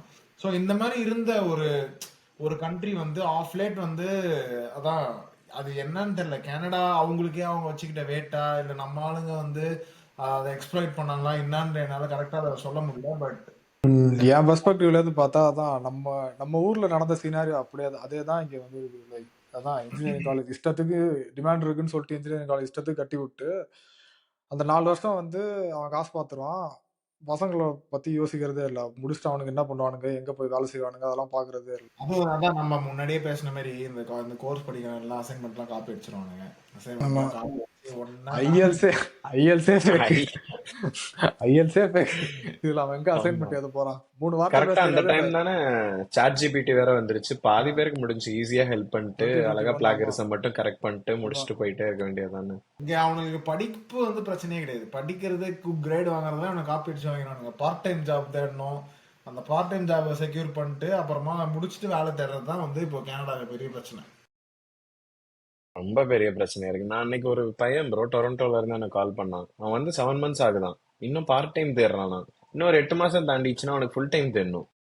அவன் இன்ன வரைக்கும் பார்ட் டைம் தேடிட்டு இருக்கான். அவனோட வந்து பாதி ஸ்டூடெண்ட் லைஃப் பார்ட் டைம் கிடைக்கலன்னு ஸ்ட்ரெஸ் ஆகி அவன் சில் பண்றதே மறந்துட்டான் போல. எனக்கு அவன் சொன்னதெல்லாம் கேட்டா ரொம்ப கஷ்டமா இருக்கு. அவன் படிக்கிறது கூட இப்ப அவனுக்கு வந்து ஒரு சைட்ல ஒரு கட்டம் வரைக்கும் எக்ஸ்பென்ஸ். இப்போ நான் வந்த புதுசுல இங்க ஜிஐசின்னு ஒரு கான்செப்ட் இருக்கு ப்ரோ. எனக்கு யூஎஸ்ல அந்த மாதிரி இருக்கான்னு தெரியல. இங்க கேரண்டீடு இன்வெஸ்ட்மெண்ட் சர்டிஃபிகேட்னு வரதுக்கு முன்னாடி $10,000 நீங்க டெபாசிட் பண்ணிடணும். இங்க வந்தோன்னே இனிஷியலா டெபிட் கார்டு நீங்க லைக் அடுத்த நாளே பேங்க் அக்கௌண்ட் போயிட்டு அந்த ஜிஐசி சர்டிஃபிகேட் அவங்கள்ட்ட காமிச்சிங்கன்னா பேங்க் அக்கௌண்ட் ஓபன் பண்ணி அந்த 10,000ல இருந்து 2,000 புல் பண்ணி டெபிட்ல உங்களுக்கு கையில கொடுத்துருவான். அடுத்த 12 monthsக்கு 600 650 ஈச், அந்த 8,000 ஸ்பிளிட் ஆகி உங்க 12 months வரும். ஸோ ஈவன் தோ உங்களுக்கு ஏர்னிங்கே இல்லை அப்படின்னா அந்த 660ன்ற ஒரு பேஸ் அமௌண்ட் உங்க அக்கௌண்ட்ல வந்து விழுந்துட்டு இருக்கும். அது எனக்கு தெரிஞ்சு ஷேர் பண்ணி குக் பண்ணிட்டு ஓ ரெண்ட் ஃபோன் ஓகே பில் மட்டும் கட்ட கரெக்டா இருக்கும். அப்போ இருந்த நிலைமைக்கு. இப்போ ஒரு பையன் இப்ப இந்த செப்டம்பர் ஒரு 10 days முன்னாடி இந்த ஊருக்கு மாஸ்டர்ஸ் படிக்க வந்திருக்கான். அந்த பையன்கிட்ட கேட்டேன், $20,000 ஆக்கிட்டானுங்க அந்த ஜிஐசிய. நீங்க இப்ப ஊர்ல இருந்து ஃபீஸே 18 19 கட்டுறீங்க, இதுவுமே இல்ல இப்போ மாஸ்டர்ஸ். ஆமா ஆமா ஃபீஸோட அதிகமா வருது, பாதி வருது இல்ல 2 ஆக்சுவலா வருஷம். ஃபீஸை விட அதிகம். நீங்க ஆ காலேஜ்லாம் வரீங்கன்னா இங்க 18 to 19,000 ஆவரேஜ் 1 இயருக்கு. நீங்க 1 year 20,000 டெபாசிட் பண்ணுமா. வந்தோடனே கையில $6,000 தரானுங்க ப்ரோ. இப்ப நீங்க யோசிச்சு பாருங்க, ஃப்ரெஷ்ஷா வரும் கையில $6,000 கொடுத்தா என்ன பண்ணும்? அழிச்சிருவானுங்க ஒரே மாசத்துல. அழிச்சிருவானுங்க. எல்லாம் வந்துட்டு அன்னைக்கெல்லாம் பாக்குறேன் ஒரு மேக் புக் சிப் போட்டு $3,000 போட்டு வந்து நிக்கிறான். Bro masters computer science bro, MacBook இல்லாம எப்படி அப்படின்னு. MacBook super. ஐபேட் வாங்கினாலே முடிஞ்சது அவன் $6,000. ஆமா, அப்புறம் மாசம் மாசம் அந்த மீதி இருக்க 14 ஸ்பிளிட் பண்ணா எவ்வளவு 1,200. ஸோ 660 இருந்தது டபுளா இருக்கு. இப்ப அந்த அளவுக்கு மினிமம் லைக் அந்த அமௌண்ட்டை வச்சுதான் சர்வைவ் ஆகுறானுங்க ஸ்டூடெண்ட்ஸ். அப்படி இருந்துமே பக்கத்துல இப்ப ரூம்ல இருக்கவனுக்கு பார்ட் டைம் கிடைச்சிருச்சு, அவனுக்கு ஒரு டிம் ஹார்டன்ஸ்ல கிடைச்சிருச்சு. உங்களுக்கு இப்ப வந்து அவனுக்கு கிடைக்கலன்னா ஒரு 1 month ஃபைனா இருப்பான். செகண்ட் மந்த்ல இருந்து அவன் மட்டும் வேலைக்கு போயிட்டு வருவான், வீட்லயே இருப்பான், அங்கேயே டிப்ரெஸ் ஆயிடுறாங்க. இப்ப வரவங்க எல்லாம் இன்னும் கஷ்டம் ப்ரோ. நான் வந்த டைம்லாம் கஷ்டம்னு பார்த்தா வெரி டிஃபிகல்ட். ஸோ ஆவரேஜா எவ்வளவு பே பண்ணுவாங்க பார்ட் டைம்ஸ்ல? இங்க பெர் ஹவர் நான் வந்தப்ப 15.5 இருந்துச்சு. இப்ப கனடியன் டாலர்ஸ். 16.5 ஆயிருக்கு. ஆமா 16.5 கனடியன் டாலர்ஸ். கெனடியன். எப்படி வரும் அது கன்வெர்ட் பண்ணா? யூஎஸ் கன்வெர்ட் பண்ணா 13, 12 ஓகே ஓகே. அந்த மாதிரி நாட் இருக்கும்னு பேட். நினைக்கிறேன். அது நாட் பேட் தான். சைட்ல கேஷ் ஜாப்னு ஒரு கான்செப்ட் இருக்குமே. அந்த கேஷ் ஜாப்லாம் இங்க $10, $11 யூஎஸ் டாலர் கம்பேர் பண்ணீங்கன்னா $7 பெர் ஹவருக்கு அப்பா. வேலையே கிடைக்காம இப்ப இந்த இண்டஸ்ட்ரி ப்ரொடக்ஷன்லாம் இப்ப இந்த நைட் ஷிஃப்ட் எல்லாம் பாக்குறாங்கன்னு முதல்ல பேசிட்டு இருந்தோம்ல. நைட் ஷிஃப்ட்டுக்குலாம் $13, $14 பெர் ஹவர். நீங்க லைக் 40 ஹவர்ஸ் தான் உங்களால பார்க்க முடியும். 40க்கு மேல போறதெல்லாம் அவன் கேஷ் ஆப்ப கொடுக்குறான் பாதி பேரு. இல்ல இங்க கன்சல்டன்சி ஒரு நல்ல காசு பாக்குறானுங்க ப்ரோ இந்த ஊர்ல. இந்த ஜாப் இங்க மார்க்கெட்டை யூட்டிலைஸ் பண்ண கைஸ் வந்து கன்சல்டன்சிஸ் தான். பா. என் ஃப்ரெண்டுக்கு ஒரு ஜாப் கிடைச்சிருக்கு. 90,000 பேக்கேஜ், 40% கன்சல்டன்சி கொடுக்கணுமா. ஹூ. டாக்ஸ் 35%. அவனுக்கு என்ன கையில இருக்கும்னு கணக்கு போட்டீங்கன்னா 25% கைக்கு வருது. 25% எவ்வளோ லைக்? ப்ரோ ஏதோ மாசத்துக்கு $1000, $1500 அதான் ப்ரோ. 2000. அதான் ப்ரோ பார்ட் டைம் காசு. இதுக்கு இதுக்கு இந்தியாலே இருந்துக்கலாம்ன்ற மாதிரி தான் இருக்கு. அவன்லாம் இந்தியால 1 லட்சம் வாங்கியிருக்கான். அவனுக்குலாம் எப்படி இருக்கும் யோசிச்சு பாருங்க. தலையில கை வச்சுட்டு உட்காந்துருக்கான் அப்படியே சமுத்திரகனி மாதிரி இங்க. கவலைக்கடையா இருக்கு. இங்க உள்ள ஜாப் மார்க்கெட் மாதிரி எனக்கு ப்ரோ மெயினா ஒரு ரீசன் ப்ரோ கோவிட் ப்ரோ. இப்ப லைக் இப்ப நான் படிச்ச ஃபீல்டு சப்ளை செயின். நான் அந்த காலேஜ் தேர்ட் இயர்ல நான் யூஎஸ் வந்தாலுமே சப்ளை செயின் ரிலேட்டடா ஏதாவது எடுக்கலாம். லைக் எவர்கிரீன் ஃபீல்ட், அது கொஞ்சம் சேஃபாவும் இருக்கும். லைக் லைக் நமக்கு நிறைய ஓப்பன் ஆப்பர்ச்சுனிட்டிஸ் இருக்குல்ல அப்படின்னு நினைச்சுதான் நான் அதை சூஸ் பண்ணேன். மெயினா அடி வாங்கினதே லாஜிஸ்டிக்ஸ் தான். லைக் எவ்வளோ பெரிய கம்பெனி அமேசானே அடி வாங்கி அவனோட ஓன் ஷிப், ஓன் கண்டெய்னர்ஸ் எல்லாம் மேக் பண்ணி அவ்வளோ இன்வெஸ்ட்மெண்ட் பண்ணி அதுக்கப்புறம் அவனுக்குலாம் வெளியே ரிவைவ் ஆனானுங்க. ஸோ லாஜிஸ்டிக்ஸ்லாம் பெரிய அடி. டிரைவர்ஸ்க்கு ஒரு பெரிய டிமாண்ட் அங்கே தானே அந்த ஆயிடுச்சு. டிரைவர்ஸ் எல்லாம் ட்ரக்கர்ஸ்லாம் பேக் ஆஃப். ட்ரக்கர்ஸோட பேங்க் அக்கௌண்ட்ஸ்லாம் ஃப்ரீஸ் பண்ணது கனடாவில் தானே? ஆமா ப்ரோ. ஓகே. இங்க எனக்கு தெரிஞ்ச அந்த 2021 வந்து 70% ஆஃப் த டிரைவர்ஸ் வந்து டினை பண்ணாங்களாம் ஜாப்க்கு வரதுக்கு. ஸோ லாஜிஸ்டிக்ஸ் இங்க டோட்டல் டவுன். ஸோ இருக்கிற ஆளே அவன் லே ஆஃப் பண்ண ஆரம்பிச்சிட்டான். ம். பெரிய பெரிய கம்பெனிஸ்லாம் இப்ப நான் இருக்கிற ஊர்ல ஒரே நேரத்துல ஒரு ஷிஃப்ட்ல 500 பேர் வேலை பார்க்கறாங்க. அந்த கம்பெனியே ப்ராஜெக்ட் முடிஞ்சிருச்சுன்னா ஒரு 100 பேர் அசால்ட்டா லே ஆஃப் பண்றான். அந்த 100 பேர் நம்மள மாதிரி இன்டர்நேஷனல் ஸ்டூடெண்ட்ஸ். அவனுங்க அடுத்து திருப்பி இன்னொரு டிப்ரெஷன். ஒரு வருஷம் நல்ல கம்பெனில வேலை பார்த்தேன்னு கூட அவனால அடுத்து வெளில வந்து சந்தோஷமா இருக்க முடியாது. இந்த மாதிரி சுச்சுவேஷன்லாம் ஈஸி இல்ல. பார்த்து இப்போ கனடியன் சிட்டிசன் எவனையாவது நீ ஹையர் பண்ணி அவனுக்கு பெனிஃபிட்ஸ்லாம் நீ கொடுக்கணும், அவனுக்கு எல்லாமே நீ பண்ணணும். அப்புறமா அவனை நீ லே ஆஃப் பண்ணா அவன் என்னன்னு கேள்வி கேட்பான், சில பேர் சூ ஆமா பண்ணுவானுங்க. ஸோ இப்போ இந்தியன் சிட்டிசன்ஸ் இன்டர்நேஷனல்ஸ்லாம் அவனுக்கு அந்த இதுவே இல்லை, கான்ட்ராக்ட்ல எடுத்துட்டு உடனே கட் பண்ணிடுவானுங்க வேணான்னா. ஸோ நம்மள எந்த அளவுக்கு எக்ஸ்ப்ளாய்ட் பண்ண முடியுமோ அந்த அளவுக்கு எக்ஸ்ப்ளாய்ட் பண்ணுவோம். ஏன்னா அவங்களுக்கு தெரியும் நம்ம என்ன நிலைமை, எவ்வளோ காசு, எவ்வளோ மோசமான வேலையாக இருந்தாலும் நம்ம ஆளுங்க எடுக்க ரெடின்னு அவங்களுக்கு தெரியும். ஸோ அதை ஆமா. அவங்க முடிஞ்ச அளவு கேபிட்டலைஸ் பண்ணிப்பானுங்க. நான் மெயினா இந்த இப்ப இருக்க ஊர்ல அதான் ரீசனா பார்த்தேன். எல்லாரும் ஃபுல் டைம் தேடுற மீன் டைம்ல சரி எதுக்கு 20 ஹவர்ஸ் பார்க்கலாம். நீங்க இங்க ஒன்ஸ் ஒர்க் பர்மிட் மாறிட்டீங்க ஸ்டூடெண்ட்ல இருந்துன்னா ஒர்க் பர்மிட்ல 40 ஹவர்ஸ்க்கு மேலே நீங்க வேலை பார்க்கலாம். Like no hours limited. அது வந்து அப்படி இருக்கிறப்போ அவனோட பார்ட் டைம்லயே அவனுக்கு 40 ஹவர்ஸ் கிடைக்குதுன்னா மந்த்லி $2,000 to $2,500 வரும். அந்த 40 ஹவர்ஸ் இங்க நீங்க பேஸ் பேலே பாத்தீங்கன்னா அது வந்து like it's more then enough to live. இங்க லைக் சேவும் பண்ணலாம். எனக்கு தெரிஞ்சு ஸ்மால் சிட்டிஸ்லலாம் இருந்தா ரெண்ட் எக்ஸ்பென்சிவா பே பண்ணாத வரைக்கும் இப்பெல்லாம் பிரைவேட் ரூமே $1,000 வரைக்கும் போயிடுச்சு ப்ரோ. இங்க ஒரு வீட்ல ஒரு பிரைவேட் ரூமுக்கு $1,000. ஒருத்தன் ஏர்னிங்கே 2,500 தான் இருக்கு. நான் அவன்லாம் என்ன பண்ணுவான்? அவனால கடைசி வரைக்கும் பிரைவேட் ரூமே வாங்க நம்ம முடியாது. நம்ம ஊர்ல இதெல்லாம் தெரியாம சொல்லுவானுங்க பாரு, ஃபாரின்ல இருக்கான் ஜாலியா ஒரே இருக்கான். வார்த்தை ஜாலியா இருக்க, உனக்கு என்ன ஜாலியா இருக்க அப்படின்னு. இது கூட பரவாயில்ல. லைக் ஊருக்கு வரேன்னு சொல்லும்போது வரும்போது ஒரு ஐஃபோன் வாங்கிட்டு வந்துருந்தானுங்க. டேய் அசால்ட். டேய் என்னடா சொல்றீங்கன்ற மாதிரி இருக்கும். ஒரு ஐஃபோன் வாங்கிட்டு வந்து விட, ஒரு மேக் புக் வாங்கிட்டு வந்து விடுனானுங்க. என்னடா ஆனா பேசுறீங்க? ஊருக்கு கிளம்புறதுக்கு முன்னால என்னோட ஸ்கூல் பையன் ப்ரோ பேசி ஒரு 4 வருஷம் ஆச்சு. மாமி வரப்போ ஒரு ஏர்பாட்ஸ் வாங்கிட்டு வாடா. ஏர்பாட்ஸ் அப்பா காசு தருவா, சும்மா ஏர்பாட்ஸ் வாங்கிட்டு வா. அதுவும் நம்ம வந்து இப்போ ஒரு ஐபோன் $1,300 நீ $200 நீ டாக்ஸே பே பண்ணுவ. இவனுக்கு அந்த வெப்சைட்ல அந்த அமௌண்ட் பார்த்தா அதை மட்டும் அனுப்பிச்சு விட்டுருவானுங்க நமக்கு. சூப்பர் அப்படின்னு. $200 டாக்ஸ் நம்ம கட்டணும். இந்த ஐபோன் வெறி எப்பதான் குறையுன்னு தெரியல நம்ம ஆளுங்களுக்கு. ஆமா. மாசம் 10,000 சம்பளம் வாங்கிட்டு ஐபோன் 16 ப்ரோ மேக்ஸ் புக் பண்றானுங்க இஎம்ஐ போட்டு. நான் ஒருத்தனை லைவா பார்த்தேன், ஆப்பிள் ஸ்டோர்ல பார்த்தேன். லைக் அவன் எத்தனை ஐயோ, மாசத்துக்கு இஎம்ஐ போட்டான்லாம் தெரியல. ஐபோன் 15 தான் போன வருஷம் இந்தியாவில் இருக்கும்போது தான் பார்த்தேன். லைக் மந்த்லி இஎம்ஐ வந்து அவன் 2000 ருபீஸோ என்னமோ கட்டுறான், 5 வருஷத்துக்கோ என்னமோ. 5 வருஷமா? ஆமா, மந்த்லி நான் 2000 என்னடா போட்டு 40,000 பாருங்க. சொல்றீங்க? மந்த்லி 2000 போட்டு ஐயோ, பாருங்க எவ்வளோ இஎம்ஐ வருது. லைக் அந்த போனை விட வட்டி அதிகமாக கட்டுவான். Bro வஸ்ட் bro. அப்படி இதுக்கு அவன் இங்கே பரவாயில்ல போல. அப்படி அந்த போனை வாங்கி அவன் என்ன பண்ண போறான்னு எனக்கு தெரியல சீரியஸா. லைக் ப்ரோ இன்ஸ்டா அதுக்கும் காரணம் எனக்கு தெரிஞ்சு இங்க உள்ள இன்ஃப்ளூயன்ஸ் தான் நினைக்கிறேன் ப்ரோ. இங்க உள்ள எல்லாருக்கும் லைக் இங்க வாங்குறது வந்து லைக் நம்ம ஆக்சுவலா வாங்கல. 2 இயர்ஸ் நம்ம ஒரு ஃபோன் கம்பெனிக்கு நம்ம ஒரு லோனர் மாதிரி தான். அவன்கிட்ட போய் நம்ம அந்த 2 இயர்ஸ் வந்து ஓ நம்ம நீங்க அந்த கொடுத்துறோம் ஃபோன். தெரியும் அந்த அந்த மாதிரி மோஸ்டா இங்க ம், ம். இனிஷியலா ஸ்டூடெண்ட்ஸ் வாங்குவாங்கல்ல. லைக் நீங்க வந்து ஃபர்ஸ்ட் மந்த்லயே கூட இங்க ஐபோன் இப்ப என்ன 16 ப்ரோ வருதா, இப்பயே போய் வாங்கலாம். இப்போ வந்து இன்டேக் பாய்ஸ் அவனுக்கு ஈஸியா எடுத்து தரான். நான் தரேன் ஜீரோ டவுன்லன்னு ஒரு 2 கம்பெனி கொடுக்குறான். அவனுக்கு ஜீரோ டவுனா மாசம் ஒரு 70 தானே கட்டணும், நைஸ் தானே, 70லாம் அஃபோர்டபுள்னு கட்டிடுவாங்க. அதை பார்த்துட்டு நம்ம ஊர்ல எல்லாரும் அதே இஎம்ஐ கான்செப்ட் போயிட்டு இருக்கிறதெல்லாம் ரொம்ப ஒஸ்ட் வருவானா. Coming to the main main topic, Brampton பத்தி ஆரம்பிங்க. பிராம்டன் வந்து ஒரு மினி பஞ்சாப்லாம் இல்ல ப்ரோ, பெரிய பஞ்சாப் ஆயிடுச்சு இப்போ. லைக் பஞ்சாப்ல ஆளுங்க கம்மின்ற மாதிரி என் ஃப்ரெண்ட் ஒருத்தன் சொல்லிட்டு இருந்தான். அவனே ஒரு பஞ்சாபி, அவன் சொல்றான் எங்க பஞ்சாப்ல ஆளுங்க கம்மியா இருக்காங்க போல, பிராம்டன் அந்த அளவு டாமினன்ஸா இருக்குன்னு. நான் ஃபர்ஸ்ட் பிராம்டன் போனேன். கார் அப்போ வாங்கிட்டு அங்க ஏதோ இந்தியன் ரெஸ்டாரண்ட்ஸ் லைக் சாட் ஷாப்லாம் அந்த சைடு இருந்துச்சுன்னாங்க. சரி சும்மா போலாமேன்னு போனோம். ரோட்ல ஒரு தாத்தா பாட்டி வந்து ஜாலியா வாக்கிங் போயிட்டு இருந்தாங்க. நல்லா சிங்கு இவ்வளவு வச்சிருக்காரு. போயிட்டு இருந்தேன். நான் ஒரு செகண்ட் எங்க வந்தோம் அப்படின்னு பார்த்தேன். சரி பிராம்டன் தான் உள்ள போனா வால் ஃபுல்லா ஒரு சைடு ஒரு பெரிய கஃபே, நல்லா சூப்பரா இருக்கு. உள்ளலாம் உள்ள 4 சைடு செவர்லயும் சித்து மூஸ்வாலா, அந்த டேகர் அது இதுன்னு பெயிண்ட். எங்க போனாலும் பஞ்சாபி சாங். ஒரு காம்ப்ளெக்ஸ்ல 20 கடை இருக்கு ப்ரோ, அதுல 18 இந்தியன் ஷாப்ஸ். கடைக்கு வெளியே ஒரு ஸ்பீக்கர் வச்சு ஈவினிங்ல பாட்டு ப்ளே பண்றான். அவனை யார் கேப்பா அப்படின்னு. அந்த அந்த அளவுக்கு அங்க பண்ணி வச்சிருக்கானுங்க. இங்க நிறைய லீகல் டாக்குமெண்ட்ஸ். இப்ப இந்த இன்சூரன்ஸ்க்கு எல்லாம் கோர்ஸ் பண்ணா ஒரு 20% கம்மியாகும். $200 கொடுத்தா பிராம்டன்ல கிடைக்கும்னா.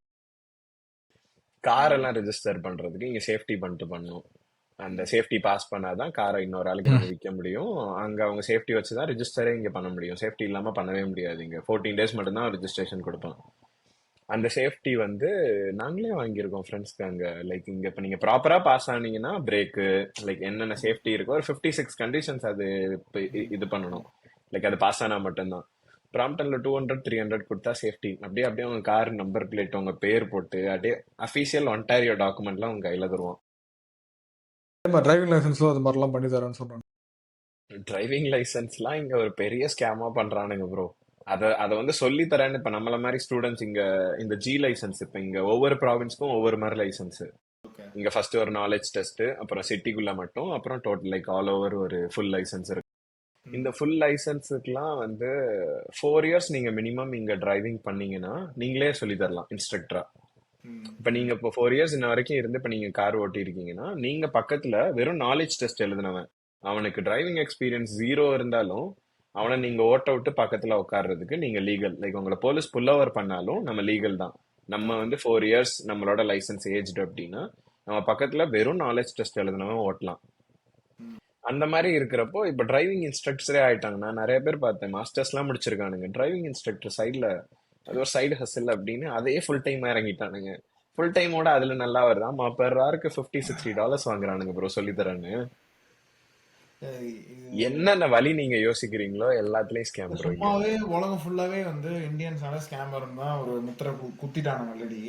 ஏன்னா நம்ம ஊருக்காரனுங்க எங்க அந்த குஜராத், நாட் குஜராத், வேற எங்கேயோ 2-3 சைடு, லக்னோவோ 2 கொல்கத்தா, இங்கெல்லாம் வந்து அவனுக்கு ஹெட் குவார்ட்டர்ஸ் வச்சு கால் சென்டர்ஸ்லேருந்து நைட் வந்து அமெரிக்கன்ஸ்க்குலாம் கால் பண்ணி உங்க மைக்ரோசாஃப்ட் அக்கௌண்ட் ஹேக் ஆயிடுச்சு, அமேசான் ஆமா இதுல அதெல்லாம் காசு, இந்த காசு திருடுறதுனால ஆல்ரெடி எல்லாருக்குமே தெரியும் ஸ்கேமர்ஸ்ன்ட்டு. பட் கனடால வந்து இவனுங்க இப்போ கனடியன்ஸ் வந்து இந்தியன்ஸ் ஏன் வந்து இவ்வளோ வெறுக்கிறானுங்க, இவ்வளோ ஹேட் பண்றான்றது இப்போதான் தெரியுது. நம்ம ஆளுங்க அவ்வளோ. ஆனா இது மெயினா அவங்க நீங்க எப்படி பாரிஸ்ல சொன்னீங்களோ இங்கேயும் அராப் டாமினன்ஸ் கொஞ்சம் இருக்கு. இவன் தான் ஏதாவது குறுக்க இந்த மாதிரி நாட்டுக்கு நாடு பிரச்சனை வந்தா 1 லட்சம் இன்வைட்ஸ். நம்ம ஆளுங்க இப்ப நான்லாம் பாருங்க 10 மாசம் ஸ்டூடெண்ட் விசாக்கு வெயிட் பண்ண, பிஆர் டைரக்ட் இன்வைட். இப்போ ஒவ்வொரு பிரச்சனை வரப்பெல்லாம் அவனே இங்க ஒரு அதான் இப்போ அதான் அது இது லூசுத்தனமான கான்செப்ட் இப்போ. லைக் இந்த பார்டரை ஓப்பன் பண்ணிட்டு இந்த வர வைக்கிறது, யூஎஸ்ல சதன் பார்டர் ஓப்பன் பண்ணிட்டு வர வைக்கிறானுங்கல்ல இது. அதே மாதிரி இங்க இந்த மாதிரி இந்த போட்ல வரவனை எல்லாம் கூட்டு வச்சு நீ டெய்லி லைக் அனுப்பிச்சிரு போல நீ இப்போ. அதே அதே மாதிரி இங்க அதே மாதிரி தான் போட்ல வரவனை எல்லாம் கூட்டு வச்சு இந்த இங்க சோசியல் செக்யூரிட்டி காசை வச்சு லைக் நீங்க நார்மலா எப்படி சொல்றது, ஒருத்தன் பார்ட் டைம் போற காசை விட நீங்க சும்மா இருந்தா அவனுக்கு சோசியல் செக்யூரிட்டி காசு அதிகமா வருது. ம். அவன் என்ன ஆமா. வேலைக்கு போவான், அவன் கம்முன்னு தான் இருப்பான். அந்த மாதிரி அது நிறைய இவனுங்க இந்த எப்படி சொல்றது இன்டகிரேட் பண்றன்ற பேர் லைக் அந்த மல்டி கல்ச்சரலிசம் அப்படின்ற ஒரு பேர்ல வந்து எல்லாமே கூட்டு உள்ள வச்சிட்டானுங்க. இப்ப வேலியில போன வாரம் தூக்கி வேட்டியில விட்ட கதை தான் இது. ஆமா. ஃபர்ஸ்ட் இப்ப ஏதோ இந்த சொல்லுங்க. இந்த இந்த யுக்ரைன் ப்ராப்ளம் வந்தப்பெல்லாம் 1 lakh invite bro direct PR. Like இப்போ நான் பிஆர் எடுக்கணும்னா எனக்கு இனிஷியல்ல இருந்து அட்லீஸ்ட் 4 years. ம்ஹும். லைக் நம்ம ஸ்டூடெண்டா ஆக டே 1ல இருந்து 4 yearsன்றது ஆவரேஜ் டைம். 5-6 years கூட ஆயிருக்கு. ஒரு 3.5 years 3 yearsல கூட ஒரு சில பேர் கிடைச்சிருக்கு. இந்த மாதிரி இவன் இப்போ ஒரு 1 லட்சம் பேரை கூப்பிட்டு டைரக்டா உள்ள பிஆர்னு விடுறான் அப்படின்னா அவனால வீடுக்கும் வாங்க முடியும். லைக் அவனால வந்து லைக் பிஆர் இருந்தா ஒரு சில விஷயம் எல்லாம் போய் அவனால பண்ண முடியும்.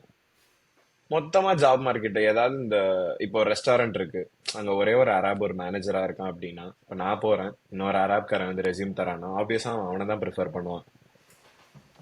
அந்த மாதிரி வந்து இப்போ பிராம்டன் டொரண்டோல இன்னொரு வேர்ஸ்ட் கேஸ் வந்து நிறைய நார்த் இந்தியன்ஸ் அவனுக்கு தான் மேனேஜரியல் பொசிஷன்லயும் இருக்கானுங்க.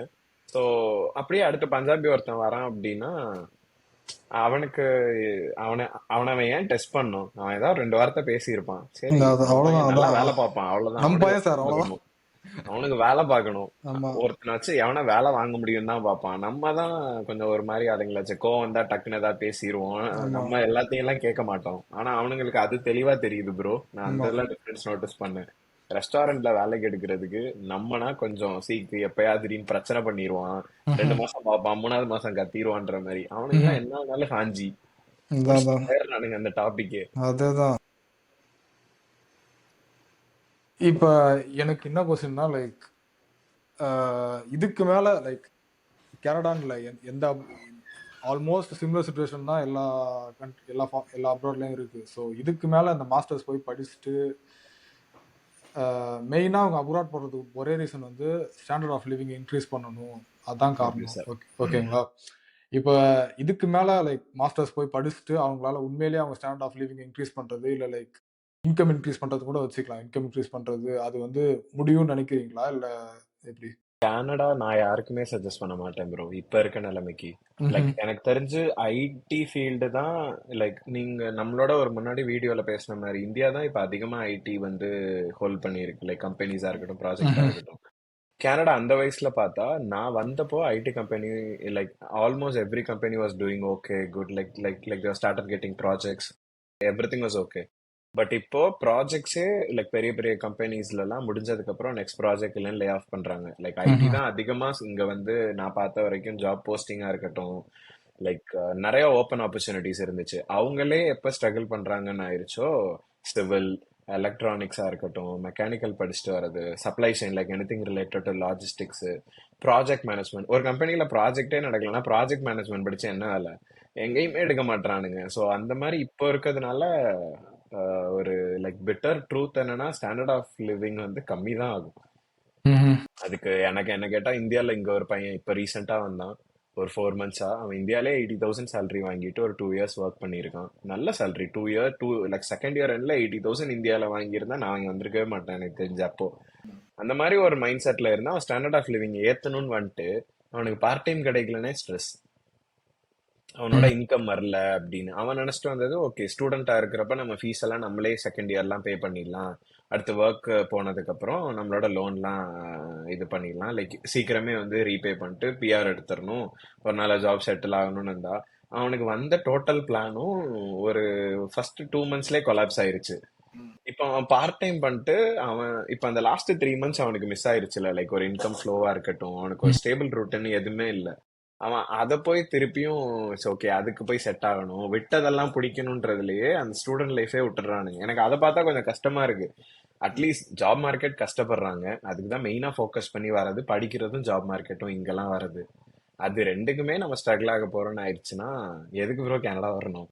இன்னொன்று நம்ம இப்போ நான்லாம் இந்தியாவில் வேலை செஞ்சதே இல்லை. இங்கே வேலையெல்லாம் இங்கே வந்தோம், அப்ராட் வந்தால் நான் வேலை செஞ்சேன். ஸோ அதனால் வந்து லைக் ஃபஸ்ட்டு இந்த இன்கம் வந்துட்டு இருந்துட்டு அதுக்கப்புறம் இன்கம் ஸ்டாப் ஆகும்போது உங்களுக்கு அப்போவே ஒரு டவுன் ஆகிடுவீங்க நீங்கள். இப்போ நமக்கு வந்துட்டு இந்த இன்கம்மை விட்டுட்டு இங்கே வந்திருக்கோம், வந்து இங்கே வேற ஏதாச்சும் பண்ணலான்னு பார்க்கும்போது வரலைன்னா அப்போவே டவுன் ஆகிடுவோம். இல்ல ஸ்டாண்டர்ட் ஆஃப் அவன் லிவிங் அதையாவது இம்ப்ரூவ் மேட்ச், ஸ்டாண்டர்ட் அதான் ஆஃப் சொல்ல லிவிங் அந்த இம்ப்ரூவ் பாயிண்ட் தான். பண்ணணும்னு சொல்லிட்டு இந்தியாவில் வந்து உனக்கு மூணு மூணு வேளை சோறு கிடைக்கும், உனக்கு அம்மா நல்லா சமைச்சு கொடுப்பாங்க, நீ நல்லா சாப்பிட்டு தூங்கிட்டு ஃப்ரெண்ட்ஸோடலாம் இருந்துட்டு ஜாலியாக ஸ்ட்ரெஸ் ஃப்ரீயாக. வேலைக்கு போனாலுமே நான் சொல்கிறேன், வேலைக்கு போனாலுமே நீ அப்பா அம்மா கூட இருக்குன்னா நீ ரெண்ட்டு கிண்ட்டுலாம் நீ எதுவும் பே பண்ண தேவையில்ல. இல்லை நீ தனியாகவே இருக்கிறனாலுமே உனக்கு இந்த மாதிரி ரெண்ட் வாங்குற சம்பளத்தோட 80% போய் நீ ரெண்ட்ல கொடுக்க போறது கிடையாது. இப்போ நீ சொன்ன மாதிரி இந்த $1000 போய் நீ ரெண்ட் கட்ட போறது கிடையாது. ஸோ ஒரு நீ உனக்கு பேசிக்கா நீ இந்தியாவில் இருப்ப, அவ்வளோதான். உனக்கு அந்த அந்த கச்சடா கிச்சடா அந்த ஆளுங்க அந்த சொசைட்டில இருப்ப. ஸோ நீ இந்தியா விட்டு வெளியில வரணும்னு இப்போ கனடா வந்து நீ ஸ்டாண்டர்ட் ஆஃப் லிவிங் இம்ப்ரூவ் பண்ண போறேன்னு ஒரு மைண்ட் செட்ல நீ கனடா வந்துட்ட. உன் ஸ்டாண்டர்ட் ஆஃப் லிவிங் இறங்கிடுச்சு. என்னன்னா நீ இன்னொரு பெட்டர் என்விரான்மெண்ட்ல இருக்க. இன்னும் உனக்கு உனக்கு சுத்தி வால்மார்ட், உனக்கு காஸ்கோ, டார்கெட்லாம் இருக்கு. உனக்கு வந்து நல்லா ஃபாரின்ல இருக்க, உனக்கு ஒரு பெரிய பில்டிங்ஸ் இருக்கு, வேற வேற வேற. இல்லை இந்தியாவிலே இப்போ அதெல்லாம் வந்து சில ஏதோ பெரிய பெரிய மால்லாம் இருக்கு. Like India is not for like இந்தியன்ஸ்ன்ற லைக் மாதிரி தான் போயிட்டு இருக்கு. ஆமா, இல்ல வேற ஆனா ஒரு கண்டிப்பா ஒரு கண்ட்ரில இருக்க, சிக்னிபிகன்ட் அதுதான் சொல்றேன். டிஃபரன்ஸ் இருக்கும். ஸோ அவ்வளோதான், அந்த கன்வீனியன்ஸ்க்காக தான் வந்து உன் ஸ்டாண்டர்டை குறைச்சிட்டு தான் இப்போ இருக்காங்க. அப்படிதான் நான் அதை பார்க்குறேன். ஏன்னா ஆப்வியஸாக வந்து இந்த மாதிரி பார்ட் டைமுக்கே வந்து இவ்வளோ கஷ்டப்படுறதுக்கு நீ இந்தியாவிலே இருந்துருக்கலாமே. இந்தியாவில் வந்து நீ நீ இங்கே போடுற எஃபர்ட்டை வந்து இந்தியாவில் போட்டுனா கண்டிப்பாக உனக்கு டீசெண்டான ஃபுல் டைம் ஜாபே கிடைக்கும்ல, நாட் ஜஸ்ட் பார்ட் டைம். உனக்கு 2 டிகிரி இருக்கு, மாஸ்டர்ஸ் டிகிரி இருக்கு, உனக்கு பேச்சுலர்ஸ் டிகிரி இருக்குன்னா கண்டிப்பாக உனக்கு நீ ஹார்ட் ஒர்க் பண்ணி நீ ட்ரை பண்ணால் கண்டிப்பாக ஒரு நல்ல வேலை கிடைக்கும்ல இந்தியாவிலே. இந்தியால இருக்க job market like comparatively better தான் ப்ரோ நான் நினைக்கிறேன். லைக் நம்ம படிச்சு முடிக்கிற டைம்ல வந்து மெக்கானிக்கல்ல ஒரு 10,000 12,000 சம்பளம் கிடைச்சாலே வேலை கிடைச்சிருச்சு, அவ்வளவுதான். ஆமா. அந்த மாதிரி இருந்துட்டு இருந்தது. இப்ப எனக்கு தெரிஞ்சு பெட்டரா, லைக் நம்ம மெக்கானிக்கல் முடிச்ச எவ்வளவு பேர் இப்ப பெட்டரான பேர்ல எல்லாம் இருக்காங்க. அப்ப நான் எதிர்பார்க்கல, லைக் உங்க செட்டா இருக்கட்டும், எங்களுக்கு நீங்க தான் சீனியர்ஸ். அந்த செட்ல இப்போ எல்லாரும் எங்க வேலை பாக்குறாங்க, என் செட்ல எல்லாரும் எங்க வேலை பாக்குறாங்கன்னு பார்த்தா இந்த லாஸ்ட் 3 இயர்ஸ்ல இன்னைக்கு நான் இங்க ஏர்ன் பண்றது வந்து இங்க கம்மி. ஆனா ஊர்ல பாய்ஸ் இந்த டைம்ல அப்ப ஸ்டார்ட் பண்ணவங்க ஏர்ன் பண்றது டீசன்ட் மணி, லைக் இருந்தா கண்டிப்பா ஒரு ரெஸ்பெக்ட் இருக்கும். அந்த மாதிரி இருக்கிறப்போ இனிமேலாம் எவனா கனடா வரான்னா சத்தியமா சுத்த முட்டாள் ப்ரோ. இவ்வளவு தெரிஞ்சும் எவனா வரான் அப்படின்னா லைஃபை கெடுத்துக்கிறான், அவ்வளவுதான். இத சொன்னா நீ போயிட்ட, நீ ஜாலியா இருக்க, நீ கார் வச்சிருக்க, டேய் அதுக்கு அவ்வளோ லைக் அது எப்படியோ ஒரு அது டைம் லைன் எவ்வளவு போச்சு, ஒரு கஷ்டப்படும் லக் அதுதான் ஃபேக்ட். தெரியும். ஆமா, லைக் அங்கங்க இங்க ஆப்வியஸா லக் ஃபேக்டரும் ப்ளே பண்ணும். லைக் நமக்கு ஒரு ஜாப் கிடைக்கிறதா இருக்கட்டும், நம்ம ஒரு பொருள் வாங்குறதுல இருந்து எல்லாத்துலயும் லக் ஃபேக்டர்னு ஒண்ணு இருக்கும். அது எப்ப யாருக்கு வரும்னு தெரியாது. லைக் அந்த மாதிரி வரதுனாலதான் அப்பப்ப லைஃப் லைக் பெட்டர் ஆயிருது. ஏதோ அடுத்த ஸ்டேட் மூவ் ஆகுறது, திடீர்னு ஒரு இன்டர்வியூ வரும், லைக் அதுல நல்லா பெர்ஃபார்ம் பண்றமா அந்த ஜாப், அது நைஸ் பேக்கேஜ், இன்னும் better. Like half of the problem அங்கேயே முடிஞ்சிருச்சு. அந்த மாதிரி எனக்கு தெரிஞ்சு நான் ஸ்டார்டிங் வந்தப்ப எனக்கு கிரெடிட் கார்டு இங்க மெயின்டைன்ல, கிரெடிட் ஸ்கோர் இங்க இருக்குல்ல. ஸோ கிரெடிட் ஸ்கோர் தான் இங்க லைக் கார் வாங்குறது, ஃபியூச்சர்ல நம்ம வீடு வாங்க போறோம், எல்லாத்துக்கும் கிரெடிட் ஸ்கோர் ஒரு பெரிய இது. நான் இனிஷியல் வந்தப்ப எனக்கு ஒரு நல்ல கான்சியஸ் இருந்துச்சு. நிறைய பேர் சொன்னாங்க லைக் இவ்வளவுதான் யூட்டிலைஸ் பண்ணணும், லைக் 30% யூட்டிலைஸ் பண்ணா நல்ல ஸ்கோர் இருக்கும் அப்படிலாம். இப்ப வர பசங்களுக்கு கிரெடிட் கார்டு கொஞ்சம் ஓவரா யூஸ் பண்ணிட்டானுங்கன்னா அவனுக்கு தான் பார்ட் டைமே இல்லை, எதை வச்சு பே பண்ணுவான்? ஸோ திடீர்னு ஒரு ஆர்வத்துல கிரெடிட் கார்டு அவன் ஒரு $100 ஓவரா போயிட்டா கூட அவனுக்கு அது ஓவர் யூட்டிலைசேஷன் தான். நிறைய பேர் நான் பார்த்துட்டேன் ப்ரோ, கிரெடிட் ஸ்கோர் அடி வாங்கி அவனுக்கு இன்னைக்கு கையில காசு இருந்தாலும் அவனுக்கு ஒரு கார் லோன் அப்ரூவ் ஆகல. அவன் போய் பல்கா ஒரு அமௌண்ட் போடணும், லைக் $10,000 $12,000 டவுன் போடணும். அது இனிஷியல் 1.5 இயர்ஸ் 2 இயர்ஸ்ல பண்றது like ideally it's not a good decision at all. Financial சைட்ல பார்த்தாலும் கிடையாது. அடுத்து லைக் நெக்ஸ்ட் 7 இயர்ஸ்க்கு அது ஒரு பெரிய ஸ்ட்ரகிளா தான் இருக்கும். இன்னும் நம்மளே நம்மள டிப்ரெஸ் ஆகிக்கிற மாதிரி தான் இருக்கு அடுத்தடுத்து வரதெல்லாம் பார்த்தா. அந்த மாதிரி இப்போ அவன் அவன் ஒரு ரிஸ்க் எடுக்க பயப்படுறானுங்க. இவ்வளவு ரிஸ்க் எடுத்து இங்க வந்துட்டு அடுத்து எடுக்க போற ரிஸ்க்கு பயப்படுறானுங்க. இல்ல இல்ல இந்த பார்ட் டைம்லயே இருப்போம், இங்கேயே 2.5 வருது, இதுலயே இன்கம் பண்ண முடியுது. இப்ப ஃபார் சே நானும் வீட்டுக்குலாம் அமௌண்ட் அனுப்பிச்சிருக்கேன். நிறைய பேர் என் ஃப்ரெண்ட்ஸுமே வீட்டுக்குலாம் லைக் கான்ஸ்டன்டா மந்த்லி அனுப்பிச்சிட்டு இருந்தாங்க.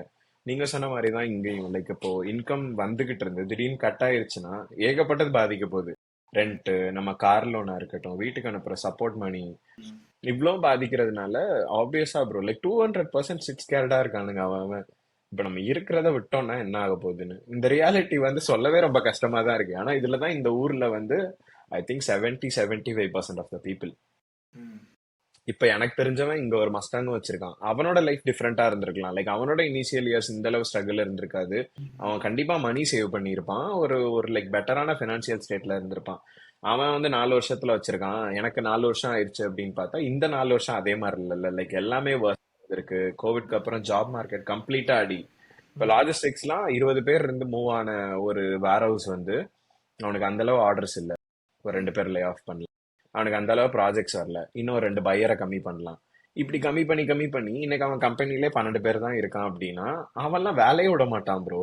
ஏன் விடணும்? அவன் விட்டு இன்னொரு வேலை தேடுறது ஆப்வியஸா லைக் ஸ்கில் இருக்கிறவங்க மூவ் ஆயிட்டு அடுத்தடுத்து போயிட்டே ஆமாம். இருப்பாங்க. பட் இல்ல, ஒன்ஸ் நம்ம அந்த சேஃப் சீட்டை பார்த்துட்டோம், ஒரு ஸ்டாண்டர்ட் இன்கம் வருது, எல்லாமே செட் ஆயிருச்சுன்னா அவ்வளவுதான், நோ டேக் ஆஃப், அங்கேயே உட்காந்துடுறாங்களா. அடுத்து வரவங்களுக்கு ஜாப். எனக்கு தெரிஞ்ச ஒரு கம்பெனி நான் இங்க ட்ராக் பண்ணேன், இன்ன வரைக்கும் பண்ணிட்டு இருக்கேன். 10 மாசம் ஆயிருச்சு, ஒரு ஜாப் போஸ்டிங் இல்ல. பா. ஆனா அந்த கம்பெனில எவ்ரி மந்த் எடுத்துட்டு இருந்திருக்கான் ஹையரிங் 2022 வரைக்கும். ம். எவ்ரி மந்த் ஹையரிங் போயிட்டு இருந்த கம்பெனி இன்னைக்கு அவன் ஜாப் போஸ்டிங் இண்டீட்ல பார்க்கலாம், அவனோட வெப்சைட்ல, கெரியர் வெப்சைட்ல இருக்கட்டும், லிங்க்டின்ல, அவன் எதுலயுமே ரீச் அவுட் யாருக்கும் பண்ணவும் இல்ல, போஸ்டிங்கும் போடல. ஏன்னா அவனுக்கு இருக்கிறவங்க யாருமே போல.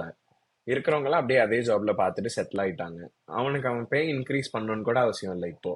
அது ஒரு பெரிய ஸ்கேம் ப்ரோ. இப்போ இங்க நீங்க போய் இப்ப பே இன்க்ரீஸ் எல்லாம் கேட்க மாட்டீங்க இந்த மாதிரி நேரத்துல. உங்களுக்கு ஜாப் கிடைச்சிருக்கதே ஒரு டிஃபிகல்ட் ஜாப் ஆமா. மார்க்கெட்ல இருக்கிறப்போ நீங்க நம்ம போய் டிமாண்ட் எல்லாம் பண்ண முடியாது அவன்கிட்ட, எனக்கு நீ இது இவ்வளவு தாடான்லாம் சொல்ல முடியாது. அவன் நம்மள ஷார்ட் லிஸ்ட் பண்ணதே ஒரு 100 பேர்ல இருந்து ஒரு ஆளா பண்ணியிருப்பான் அப்படின்னா ஒன்னை தட்டி விட்டு ரெண்டாவது உள்ளவனுக்கு நான் கொடுக்குற சேலரி எடுத்துட்டு போயிட்டே இருப்பேன் இருக்கானுங்க. கண்டிப்பா. ரொம்ப ஃபர்ஸ்ட் ப்ரோ கனடாலாம் கேட்டா அப்படியே ஒரு செகண்ட் இப்படி நீங்க ஷாக் ஆயிட்டு ஒரு பெருமூச்சை விட்டு தான் அடுத்த கன்வர்சேஷனே ஸ்டார்ட் பண்ணோம். அந்த மாதிரி தான் இருக்கு நான் சொல்றேன். உண்மையிலே அப்படிதான் இருக்கு. எனக்கு வந்து like actually I was prepared for this. Like மோசமா தான் இருக்க போகுது அப்படின்னு தெரியும்.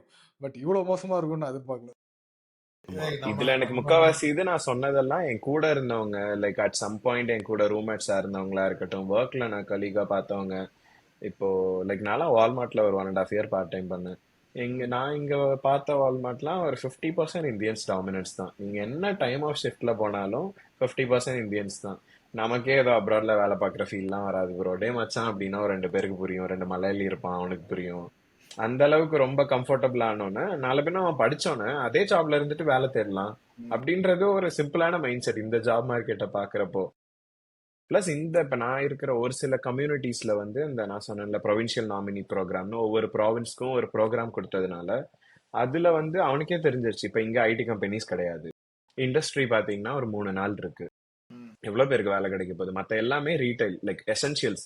இந்த ஊரு ரன் ஆகுறதுக்கு என்னென்னலாம் நமக்கு வேணுமோ, வால்மார்ட், காஸ்கோவா இருக்கட்டும், ஒரு மால்ல இருக்கிற கடை, பெட்ரோல் பங்க்ஸ், கன்வீனியன்ஸ் ஸ்டோரு, இந்த மாதிரி இடத்துலயே அவன் வேலை பார்த்து அவன் ஒரு ஷிஃப்ட் லீட் ஆயிட்டான்னா போதும். ஸோ அவனுக்கு என்ன மைண்ட் செட் இருக்கும்? இதுக்கு முன்னாடி வேலை பார்த்தவன் ஸ்டூடெண்டா பார்ட் டைம் சேர்ந்திருக்கான், 1-2 இயர்ஸ்க்கு அப்புறம் ஷிஃப்ட் லீடோ அசிஸ்டன்ட் மேனேஜரா ஆயிருக்கான்.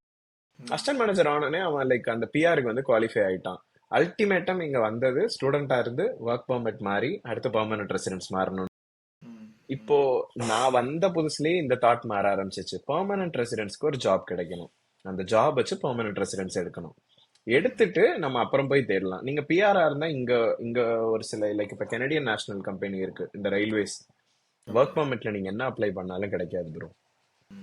நீங்க எக்ஸ்பீரியன்ஸ் வச்சிருந்தாலும் எனக்கு தெரிஞ்சு கெனடியன் எக்ஸ்பீரியன்ஸ் 1.5 இயர் இல்லாத வரைக்கும் ஒரு அப்ளிகேஷன் கூட அவன் பார்க்க மாட்டான். பிஆரா நீங்க 3 மாசம் 6 மாசம் எக்ஸ்பீரியன்ஸ் வச்சிருக்கீங்களா, ஃபர்ஸ்ட் இன்டர்வியூ வந்துடும். ஸோ அந்த மாதிரி கிரைட்டீரியால எடுக்கிறப்போ இப்போ லைக் கெனடியன் நேஷனல் லைக் ஒரு நல்ல பேக்கேஜ் லைக் 6 ஃபிகர் டிஜிட்ல இங்க அவனுக்கு பே இருக்குன்னு தெரிஞ்சதுக்கு அப்புறம் ஓகே ஃபர்ஸ்ட் பிஆர் எடுப்போம். எல்லாருக்கும் இவ்வளோ பெரிய ஒரு கஷ்டமான ரியாலிட்டி இருக்கு, பிஆர் எடுத்துருவோம், பிஆர் எடுத்துட்டு அடுத்த வேலை பார்க்கலாம் அப்படின்றது வந்தோம்னா இதெல்லாம் லைக் எனக்குள்ளேயுமே இன்ஃப்ளூயன்ஸ் ஆயிருக்கு. ஏன்னா நான் சுத்தி இருக்கிறவங்கள பார்த்துருக்கேன், நம்ம வேலை பார்க்கல. நான் இங்க வரப்போ ஓகே என்ன இருந்தாலும் அதை நான் அக்செப்ட் பண்ணிக்கணும். எனக்கு ஒருத்தன் கையில கொடுத்துட்டு உனக்கு இவ்வளவுதான் நான் per hour தருவேன், ஆனா வேலை தருவேன் அப்படின்னா மோர் தென் ஹேவ் வெல்கம்னு நான் பாட்டுக்கு எடுத்துட்டு போயிடணும். அவ்வளவுதான். அதுவும் இப்பதான் ஸ்டார்ட் பண்றோம்னா ஆப்வியஸா நம்ம போய் அவனை டிமாண்டே பண்ண முடியாது. என் ஃப்ரெண்ட்ஸ் இன்டர்ன்ஷிப் பார்த்தாங்க ப்ரோ. லைக் அன்பெய்டு இன்டர்ன்ஷிப் தான்.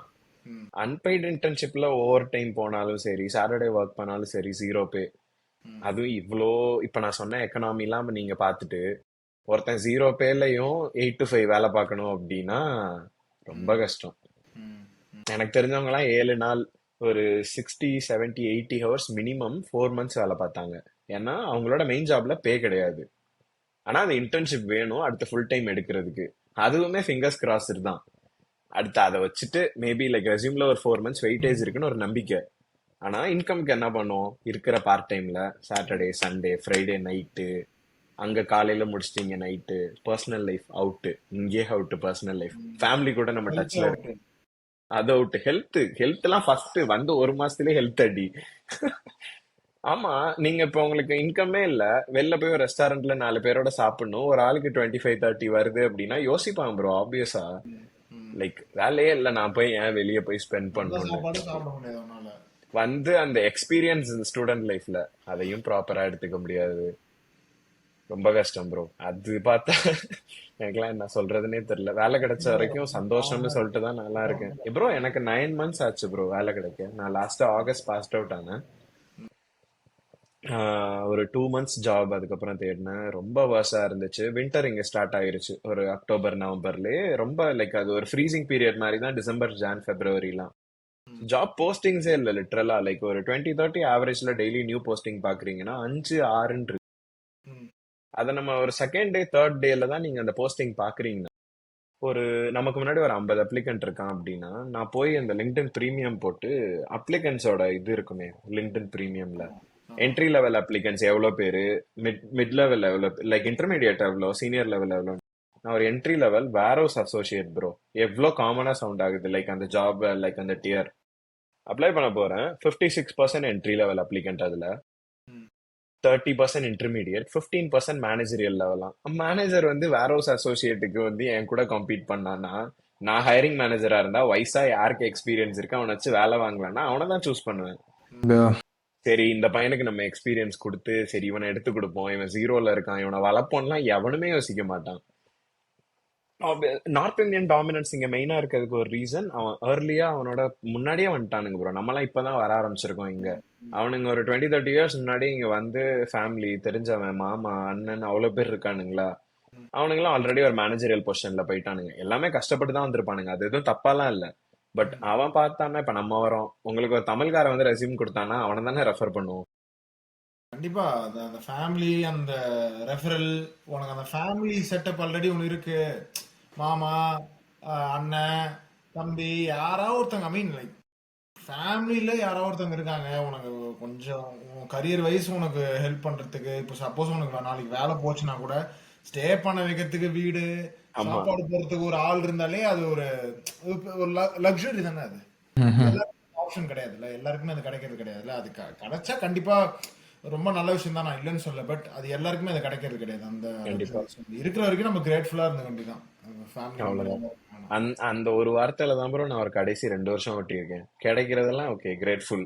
எவ்வளவுதான் என்ன சொல்ல போறேன்னு தெரியல. அப்படி இருக்கு இந்த ஊரு. ஏதாவது ஒண்ணு கிடைச்சிச்சுன்னா லைக் ஓ வாவ் நம்ம கிடைச்சிருக்குது அந்த மாதிரி தான் ஃபீல் பண்ண முடியும். எதுவுமே இது என்ன இவனுக்கும் கிடைக்கும் அப்படின்லாம் இனிமே போற வாழ்க்கை இங்க கிடையவே கிடையாது. கண்டிப்பா இருக்கிறத வச்சு சந்தோஷமா இருந்துக்கணும். ஏன்னா இந்த நான்லாம் சொல்லிட்டேன், இப்ப சுச்சுவேஷன். யாரு வந்து கனடா எப்படின்னு கேட்டாலே வராது. படிக்க வேணாம், வேலை வராது, எதுக்குமே வராது இப்போதைக்கு. மேபி லைக் பெட்டரானா ஆப்வியஸா வரலாம் ப்ரோ. இந்த கண்ட்ரி முன்னாடி நல்ல கண்ட்ரியா இருந்துச்சு. லைக் ஆமா. நல்ல பே, நல்ல பெனிஃபிட்ஸ் இருக்கு இங்க. லைக் டைமிங் சூப்பரா இங்க ஒர்க் அவுட் ஆகும். எல்லாமே நல்ல லைக் ஒரு ஜாப் கிடைச்சு ஒரு நமக்குன்னு ஒரு ரூட்டின் பார்க்கணும் அப்படின்னா அந்த லிவிங் ஸ்டைலே டோட்டலா டிஃப்ரெண்டா இருக்கும். பட் இப்போ பிஆர் இவ்வளோ ஆப்ஷனும் வர்ஸ். கொஞ்சம் குயிக்கா நடக்குது, மற்ற யூஎஸ் மாதிரி கிடையாதுல்ல உனக்கு.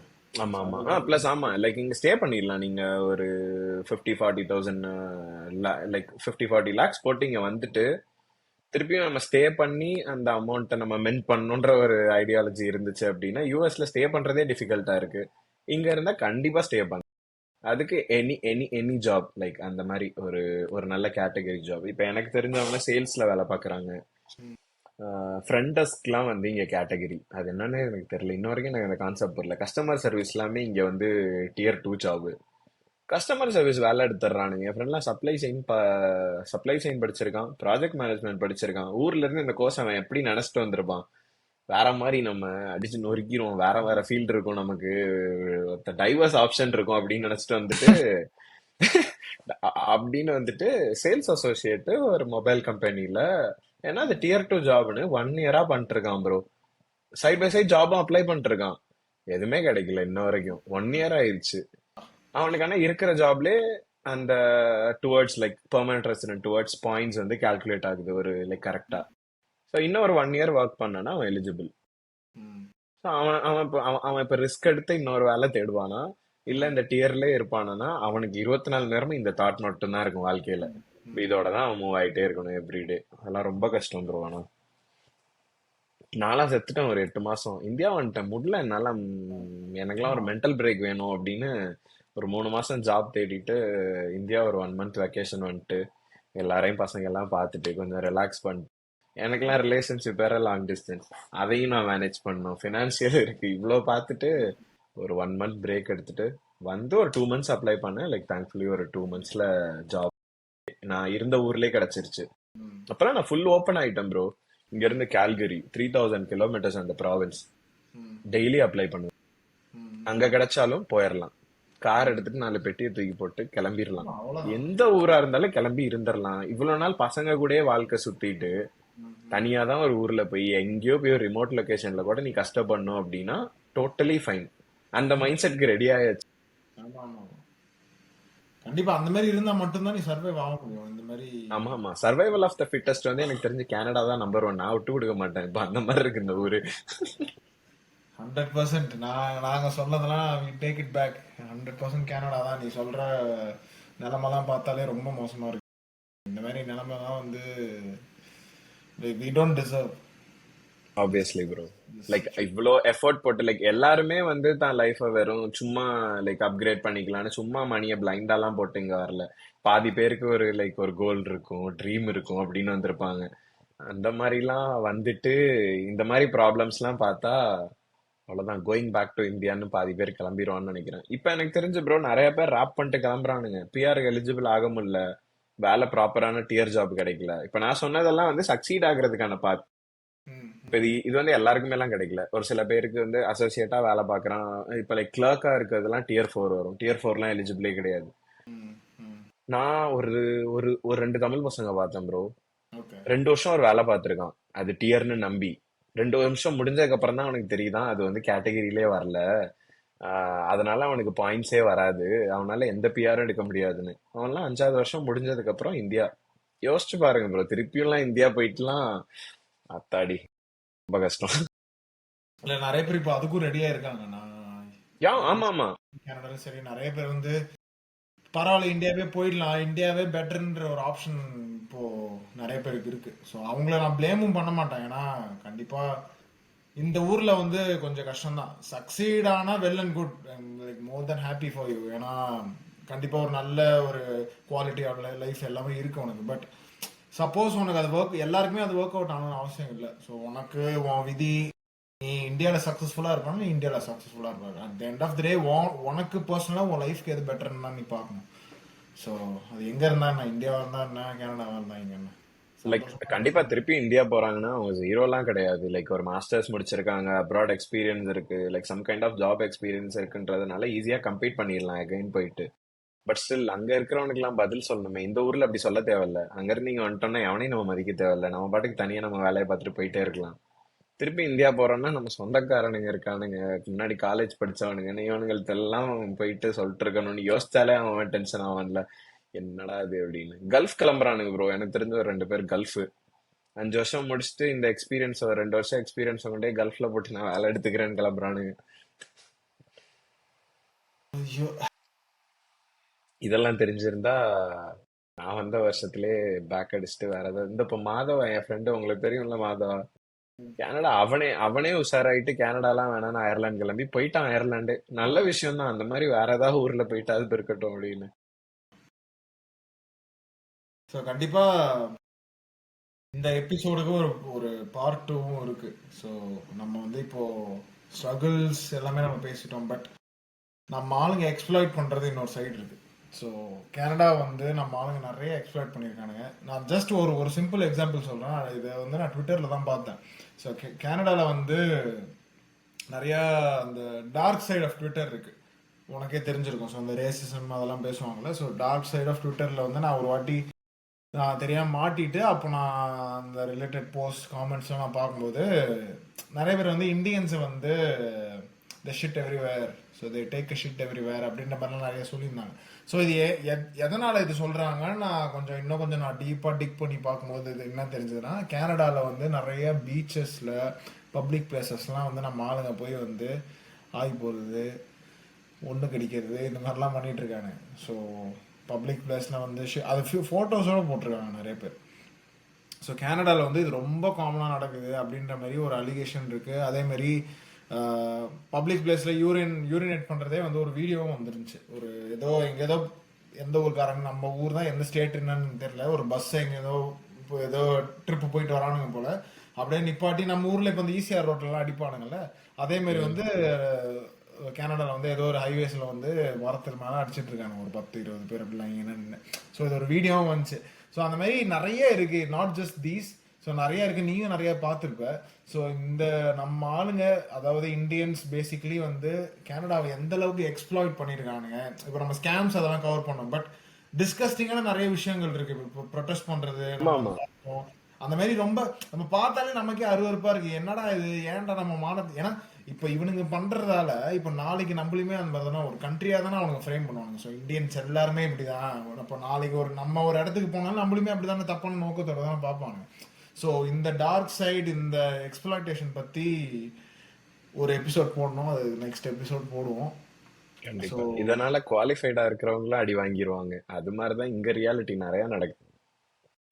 that will be our next episode on this. And yeah, இந்த வீடியோ பார்த்தவங்களுக்கு கண்டிப்பாக இது ஒரு பெரிய அவேர்னஸாக இருக்கும்னு நினைக்கிறேன். ஏன்னா இஸ்மாயில் வந்து ஒரு ப்ரூட்டல் ஹானஸ்டி வந்து shared with us. I'm very thankful for Ismail to open up his experience. ஏன்னா இது எல்லாருமே வந்து இது like they wouldn't be ready to share all these ups and downs of their life. So இந்த மாதிரி இவ்வளோ பிரச்சனை இருக்குன்றது வந்து ஓப்பனாக ஷேர் பண்ணி அட்லீஸ்ட் இதை பார்க்குற யாராவது 1-2 பேருக்கு வந்து இந்த வீடியோ யூஸ்ஃபுல்லாக இருந்தாலுமே வந்து அது நமக்கு கண்டிப்பாக ஒரு பெரிய ஒரு ப்ரௌடான ஒரு விஷயம் தானே. ஏன்னா இப்போ ஒருத்தன் ஒரு அவேர்னஸ் இல்லை, ஒரு கான்டாக்ட்ல எதுவுமே இல்லாமல் இப்போ கனடாவுக்கு வந்து பிளைண்டாக வரணும்னு யோசிக்கிறவங்க, ஸோ இப்போ இங்கே இருக்கிற சுச்சுவேஷனோட ஹானஸ்டி என்னன்றது வந்து இந்த எபிசோட நம்ம டிஸ்கஸ் பண்ணதை பார்த்து கண்டிப்பாக அவங்க டெசிஷனை வந்து ஒரு ஒரு ஒரு டபுள் தாட் எடுத்துட்டு போகலாமா வேணாமா அப்படின்னு யோசிக்கிறதே வந்து actually I think it's a win for us. So கண்டிப்பாக இந்த எபிசோட் வந்து நீங்கள் எல்லாரும் என்ஜாய் பண்ணிப்பீங்கன்னு நான் நினைக்கிறேன். And thanks to Ismail for spending his time with us. So நீங்கள் ஏதாவது எண்டிங் தாட்ஸ் கொடுக்கணும்னா சொல்லிட்டு அப்படியே நம்ம எபிசோட முடிச்சுக்கலாம். ஆமா, இதே ஒரு வருஷம் முன்னாடி பேசியிருந்தா கூட அந்த அளவுக்குலாம் வேர்ஸ் இல்லை, வாங்கன்னு சொல்லியிருக்கலாம். பட் இப்பெல்லாம் சொல்றேன், லைக் அவ்வளோ அறிவு வச்சிருந்து இந்த ஊருக்கு வந்து மாஸ்டர்ஸ் பண்ணணும்னு இருந்துச்சுன்னா அதே அறிவை வச்சு ரியாலிட்டி எப்படி இருக்குன்னு பார்த்தா அவங்கவுங்களே லைக் ஓனர் டிசிஷன் கண்டிப்பா பெட்டரா எடுத்துருவாங்க. ஸோ ரியாலிட்டி எப்படி இருக்குன்றத பார்த்துட்டு ஆப்வியஸா இனிஷியலா யார்கிட்ட ரீச் அவுட் பண்றோம்னா இந்த மாதிரி எதுவும் யாரும் சொல்ல மாட்டாங்க. வா இது நல்லா இருக்கும் நல்லா இருக்காது அந்த மாதிரி, லைக் இதெல்லாம் நல்லா இருக்கும்னு தான் சொல்லுவாங்க. But reality it's worse. So இவ்வளோ எஃபோர்ட் நம்ம போடுறோம், லைக் நம்ம லைஃபோட மெயின் லைக் இந்த 24, 23, 25லாம் important age of the life. So இந்த மாதிரி வயசை வந்து கொஞ்சம் வைஸாக ஸ்பெண்ட் பண்ணலாம். இந்த மாதிரி கண்ட்ரி வந்து ஸ்ட்ரகிள் பண்ணி பேக்ட்ரா ஆகாமல் இருக்க நிறைய பேசலாம். எக்ஸ்ப்ளாய்டேஷன் பற்றி நம்ம கண்டிப்பாக இன்னொரு இது பேசியே ஆகணும். கண்டிப்பாக போடணும், அதை பற்றி நிறைய பேசணும். இன்னும் சில நண்பர்களும் வருவாங்கன்னு நினைக்கிறேன் இந்த பாட்காஸ்ட்டுக்கு. ஸோ கண்டிப்பாக நம்ம போடுவோம். Yeah, thanks everyone for watching this. So we'll catch again in another episode of Boys Talk on Locker Room Tamil. See you guys. Thank you. Bye. Bye.